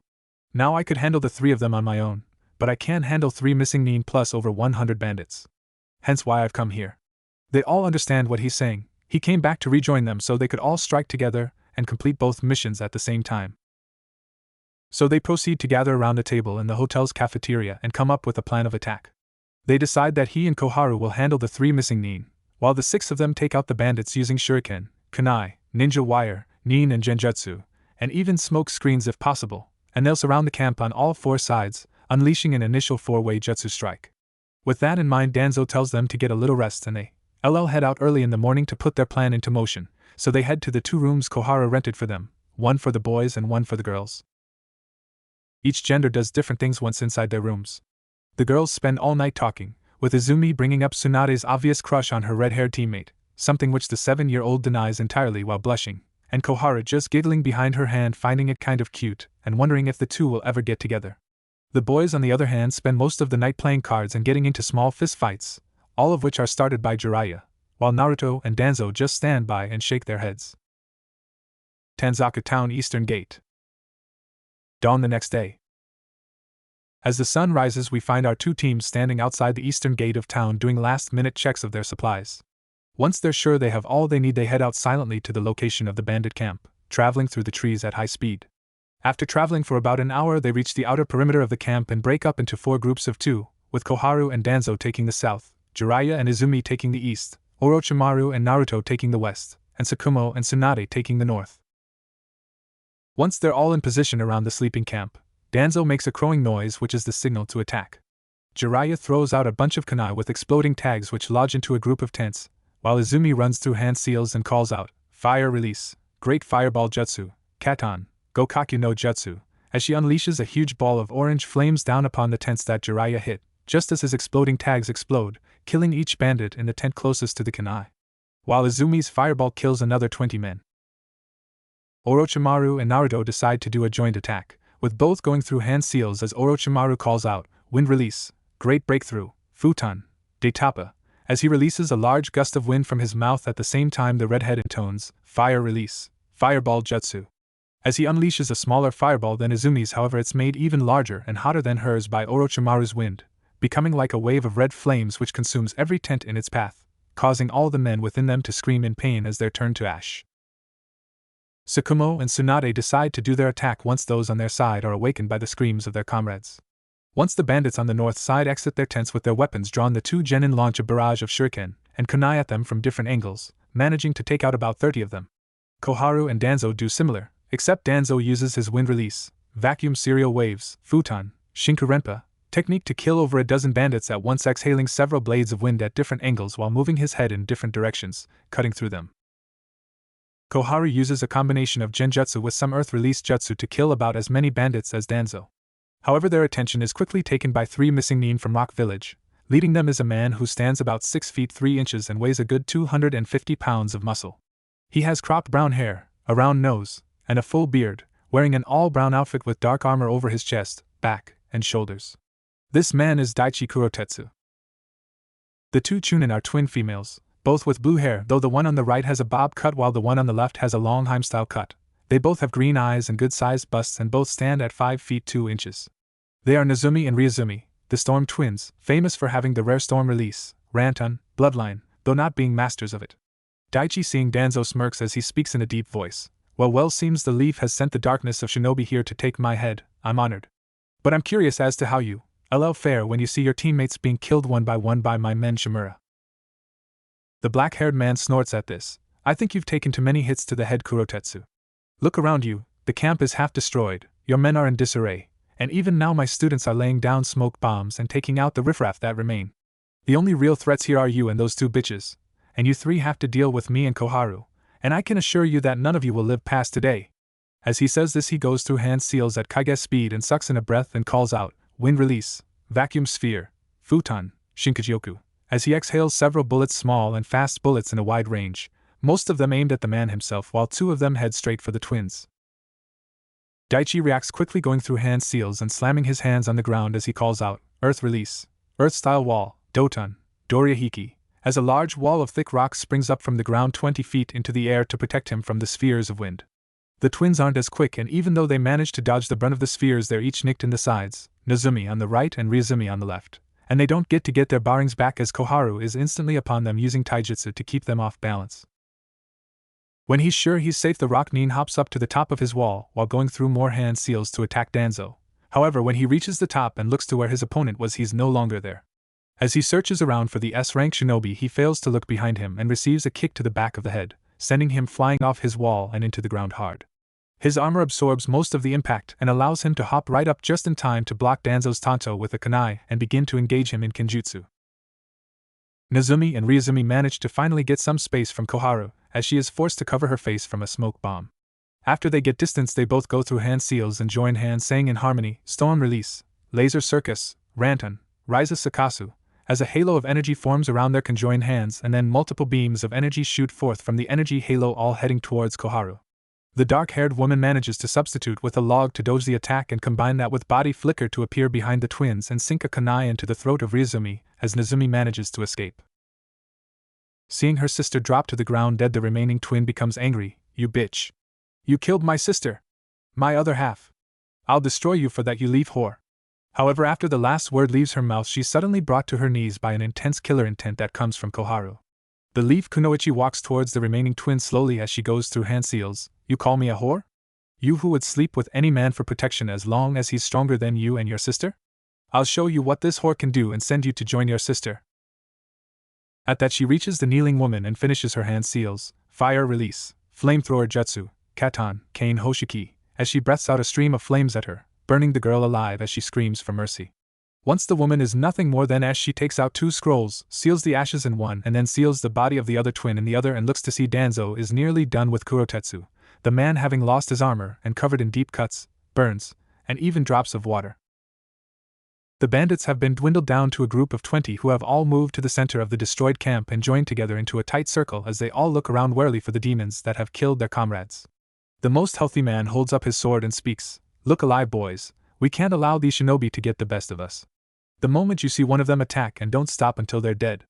The men all voice their reluctant agreement at this. In the trees, the 6 genin have gathered back together and are watching the remaining bandits cower together. Jiraiya chuckles at this. Look at how scared they are. A bunch of grown men cowering in fear of kids, ha! Guess what they say about the difference between shinobi and civilians is true. Whack, Tsunade knocks him upside the head for his comment, don't go getting cocky, moron. We're running low on kunai, shuriken, and chakra. At the moment, most of us only have enough chakra for one last big jutsu or a couple small ones. The white-haired boy rubs the back of his head and glares at the blonde. Naruto decides to cut off the tirade he knows is coming. She's right, Jiraiya. I think out of all of us, I'm the only one with enough chakra left to do more than one large jutsu. I'm still at half full. So here's what I'm thinking. Izumi cast a Sharingan enhanced genjutsu on them. Once they're caught, Jiraiya, Tsunade, and Orochimaru will use a combination attack to take out the left side. Tsukumo and I will take out the right and center with kenjutsu. All of them nod along to his plan and break up to do it. Izumi appears right in front of the bandits, who are surprised by the 6-year-old's appearance. However, the leader laughs. It's a little girl. Ha ha. Are you lost, little lady? I'm sure we could help you find your mommy and daddy. This causes his fellows to laugh as they look at the now angry girl, but they watch stunned as her eyes bleed to red with 2 tome in each eye and goes through hand seals, Sharingan genjutsu, demonic illusion, shackling stakes, Megan, Kasegui no jutsu. As soon as they make eye contact, they find themselves suddenly in a world of red skies and bloody ground. Then they scream as they feel spikes being driven through their bodies. As soon as they're caught in the illusion, the rest appear and begin to kill them. Tsunade, Jiraiya, and Orochimaru all use 2 kunai each to slit their throats, while Sakumo and Naruto use their swords to stab them in their hearts or take off their heads. After a few minutes, every last bandit is dead, just in time for them to look over towards Danzo's battle and see the man attach an exploding tag to his opponent's back and blow him up. Then watch as he seals the man's head into a scroll and they all walk over to him to get the order to pull out. He looks over the group and sighs. Alright, in camps like this there's usually a cache of weapons or gold, or even some jutsu. I want you all to go through the still standing tents and look around. The 6 all give out an affirmative yes sir, and split up to search the camp for anything salvageable. When they come back together 10 minutes later, they've managed to collect a bunch of weapons, 2 chests of gold, 1 chest of gems, and Danzo has a chest next to him which he explains. Kurotetsu had this in his tent. It's full of jutsu scrolls that he probably stole from shinobi that he killed. He then seals up all the chests into a storage scroll. After that he smiles at them. Alright, let's get back to Tanzaku town and get cleaned up and have breakfast. Then Koharu and I will inform the mayor that Kurotetsu and the bandits are dead. After that we'll head back to the Leaf for the mission pay. All of them sigh in relief at this, and the group heads back to town. Once they get there they head to the hotel and straight to their rooms, ignoring the workers who can only gape at all the blood on their persons. In the rooms they take turns showering, and put on clean outfits which are the exact same as what they just took off. Then they all meet back up in the lobby and head out to find a good restaurant for some grub, which they find near the castle in the center of town. After eating their fill, the kids head back to the hotel to get their gear ready to leave, while the Jonin head to the mayor's house and inform the man of the mission's success, to which he kneels on the ground and bows to them. Thank you so much. My mind can now rest easy knowing that my citizens do not have to fear those bandits, or their shinobi leaders. Please send my regards to your Hokage. They nod to him and head back to the hotel to find their team outside and waiting. Danzo actually chuckles at that. In a hurry to get home to your families and own beds? You realize that once we get home you're going to have a few days off of missions but not from training, right? They all just smile at him, no fazed at all. Koharu giggles. Alright, then let's head back to the Leaf and report to Hiruzen. So they all run to the gate they came in through and run right through it, waving goodbye to the guards before increasing their pace and hopping up into the trees and making a beeline for home. Leaf Village Gate. 6 hours later. After 6 hours of traveling at high speed, the 2 teams finally reach the gates of the Leaf Village and breathe a sigh of relief, happy to be home. As soon as they enter, the gate guards greet them. Welcome back. How was the mission, Danzo-san? The black-haired man grunts out a response. It was fine, the genin performed beyond expectations. We're heading to the Hokage's office to give him our report. They nod to this and let them all through as they head to the Hokage Tower. As they walk through the village they wave to all the villagers who greet them as they walk down the street, especially Tsunade, as she is the heiress to the Senju clan after her father. After a few minutes' walk they make it to the office and are let in by the secretary, who smiles sweetly at Team 7. As soon as they enter the room, Hiruzen's face lights up in a smile seeing all of them back and uninjured. They step in front of his desk and Danzo speaks for the group. Hokage-sama, Team 7 and 9 reporting back from successful C and A rank missions. Sarutobi goes into leader mode at this. Glad to have you back, teams, and in one piece, now report on the missions. So they go into a detailed report about how they handled the bandits, which causes him to smile in pride at the 6 children. As Danzo explains how when he went to do his mission he found that Kurotetsu had gotten back up in the form of 2 more shinobi, he was slightly shocked but sort of expected it, as missing nin rarely travel alone unless they're S rank. At the end of the report the black-haired man finishes with, then we headed back here and arrived just a few minutes ago. That is the end of the report, Hokage-sama. The brown-haired man nods at this and responds, very good, you've all done exceptionally well. Team 7 and 9, you shall be given C-rank mission pay and shall be marked as having completed 1 C-rank mission in your records. Danzo, you shall receive A-rank pay as well as the bounty for Kurotetsu. Then he turns to Koharu. Koharu, thank you for watching over and helping the teams. You shall receive B-rank pay as well as the bounties for the Storm Twins. At that she shakes her head. I don't need the bounties, so just split it up and add it to the kids' pay, Hiruzen. All the kids are shocked by this, and the third smiles kindly at his female teammate. Very well, it's your choice, Koharu-chan. You are dismissed. You can collect your pay down the hall at the mission office. You have the next 3 days off of missions. With that they all exit the office and head down the hall to the mission office to get their pay. The genin are paid 60,000 ryo for their mission, split 6 ways they each gain 10,000 ryo. Also the bounties for the Storm Twins turn out to each be 60,000, which means 120,000 altogether, and when split 6 ways comes out to an additional 20,000 ryo for each one, giving them all a grand total of 30,000 ryo in their pockets. They are shocked though when Danzo receives 300,000 Ryo for his A-rank mission, and then an additional 500,000 from the bounty for Kurotetsu, giving him 800,000 Ryo. After leaving the mission office and the Hokage Tower completely, Danzo turns to his team. Alright Team 9, I'll see you all bright and early tomorrow morning for training. Enjoy the rest of today and tonight. I'm proud of how you did today, you all performed incredibly. See you tomorrow. The man body flickers away, while all of Team 9 smile proudly at their teacher's words, and Team 7 smile amusedly as the group of kids decide to head to the barbecue place and celebrate their first C rank. After eating their fill and discussing future missions, they go their separate ways, with Naruto and Tsunade heading back to the Senju compound. When they enter the house, they're instantly surrounded by Amaya and Mito, who proceed to check them over for wounds and make a fuss, while Itama just stands to the side and laughs while holding a giggling Nawaki.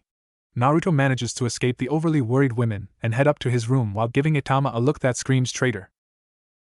Training Ground 9. 1 year later. We find the now 7-year-old members of Team 9 standing in their training ground staring at a creature that is standing next to their sensei. Over the last year since their first C rank, they have gone 5 more C ranks, and even 2 B ranks with Danzo, and it's all thanks to the increased training the man has put them through since that first mission. Right now Tsukumo and Izumi's skills are at least mid-chunin level, while Naruto is at a high chunin to low jonin level in skill, and he is also now a level 5 seal master. Today, however, they're learning a new skill, one that Danzo hadn't taught them because he felt they weren't ready, hence the creature next to him. Standing next to the black-haired man is a hawk nearly as tall as the man himself, with brown feathers, a long and sharp beak, and sharp golden eyes. However, the most interesting thing about this hawk is its ability to speak. So these are your students, Danzo-chan? Its tone is feminine, letting them know it's a female hawk. The black-haired man sighs at her name for him. Yes, they are Takahiri. Sorry to have summoned for something other than battle, but I wanted to show the kids the summoning jutsu, Kuchios no Jutsu, and what it does. She bobs her head at this. It's fine. Many of us have been wanting to meet these students you've been crowing about for the last year. It's been a pleasure to meet you children. With that, she puffs away, heading back to the hawk's eyrie and her nest. Danzo shakes his head at her personality and looks at his students. As you've seen, the summoning jutsu summons forth a creature which you have a contract with for the price of a little blood. The summons can be used for any number of things depending on the type. My hawks, for example, can be used for scouting or tracking as their eyesight is incredible. They can also be used for transportation, flying me to places I couldn't reach on my own. They all listen to him raptly. Also, they can be used for battle as they do have sharp talons and beaks. Plus, most of them use wind release jutsu as well as other techniques that are completely unique to the Hawk clan. Izumi puts up her hand to ask a question and gets a nod from the black-haired man. How exactly do we gain summons? I know my clan has at least 2 summon clans, but I don't want to rely on my family's summons. I want my own unique summons. Danzo smiles at her drive but quickly gets serious again. The only way to do that is to cut your hand and preform the hand seals I showed you earlier and slam your hand on the ground and you will be reverse summoned to the home of the summons that best matches your personality. The best time to do this is right now while I'm standing here with you. The black-haired girl nods her head and turns to her teammates. You guys ready to get summons? However, Tsukumo shakes his head. I'm good. My family has a contract with summon dogs, and it's a tradition that the clan head and heir be their main summoners, so I've already signed the contract. Danzo nods at this, having accepted it. While Izumi is slightly shocked and disappointed, she turns to her other teammate. What about you, Naruto? The redhead smiles at her. I'm with you, Izumi. Let's roll the dice and see what we get. She smiles back at him and the two proceed to nick their thumbs with kunai and then run through the 5 hand seals need and slam their hands on the ground and call out at the same time, summoning jutsu. As the seal formula for the summoning spreads out along the ground under their hands, and a moment later they both vanish in puffs of smoke. Tsukumo looks at their sensei worriedly. Are you sure they're going to be okay, Danzo-sensei? The man nods at him and replies, yes, the worst thing they'll have to face will be the boss summons test. If they pass, they'll be sent back with the contract signed and in hand. If they fail, they'll be sent back empty-handed. Until they come back, you and I will continue training. Claw Mountain, Kuroyama. Naruto reappears in the middle of a forested mountain, as he looks around noticing trees which are not native to the land of fire. He channels chakra to his ears and listens for any movement, and soon hears footsteps in the brush, so he closes his eyes and kneels to the ground, sending out his senses to find the nearest chakra source.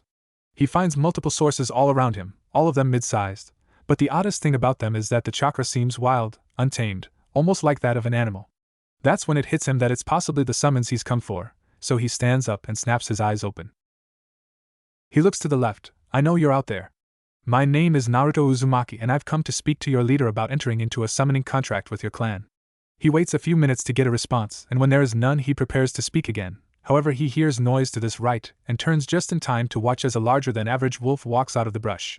The wolf in question has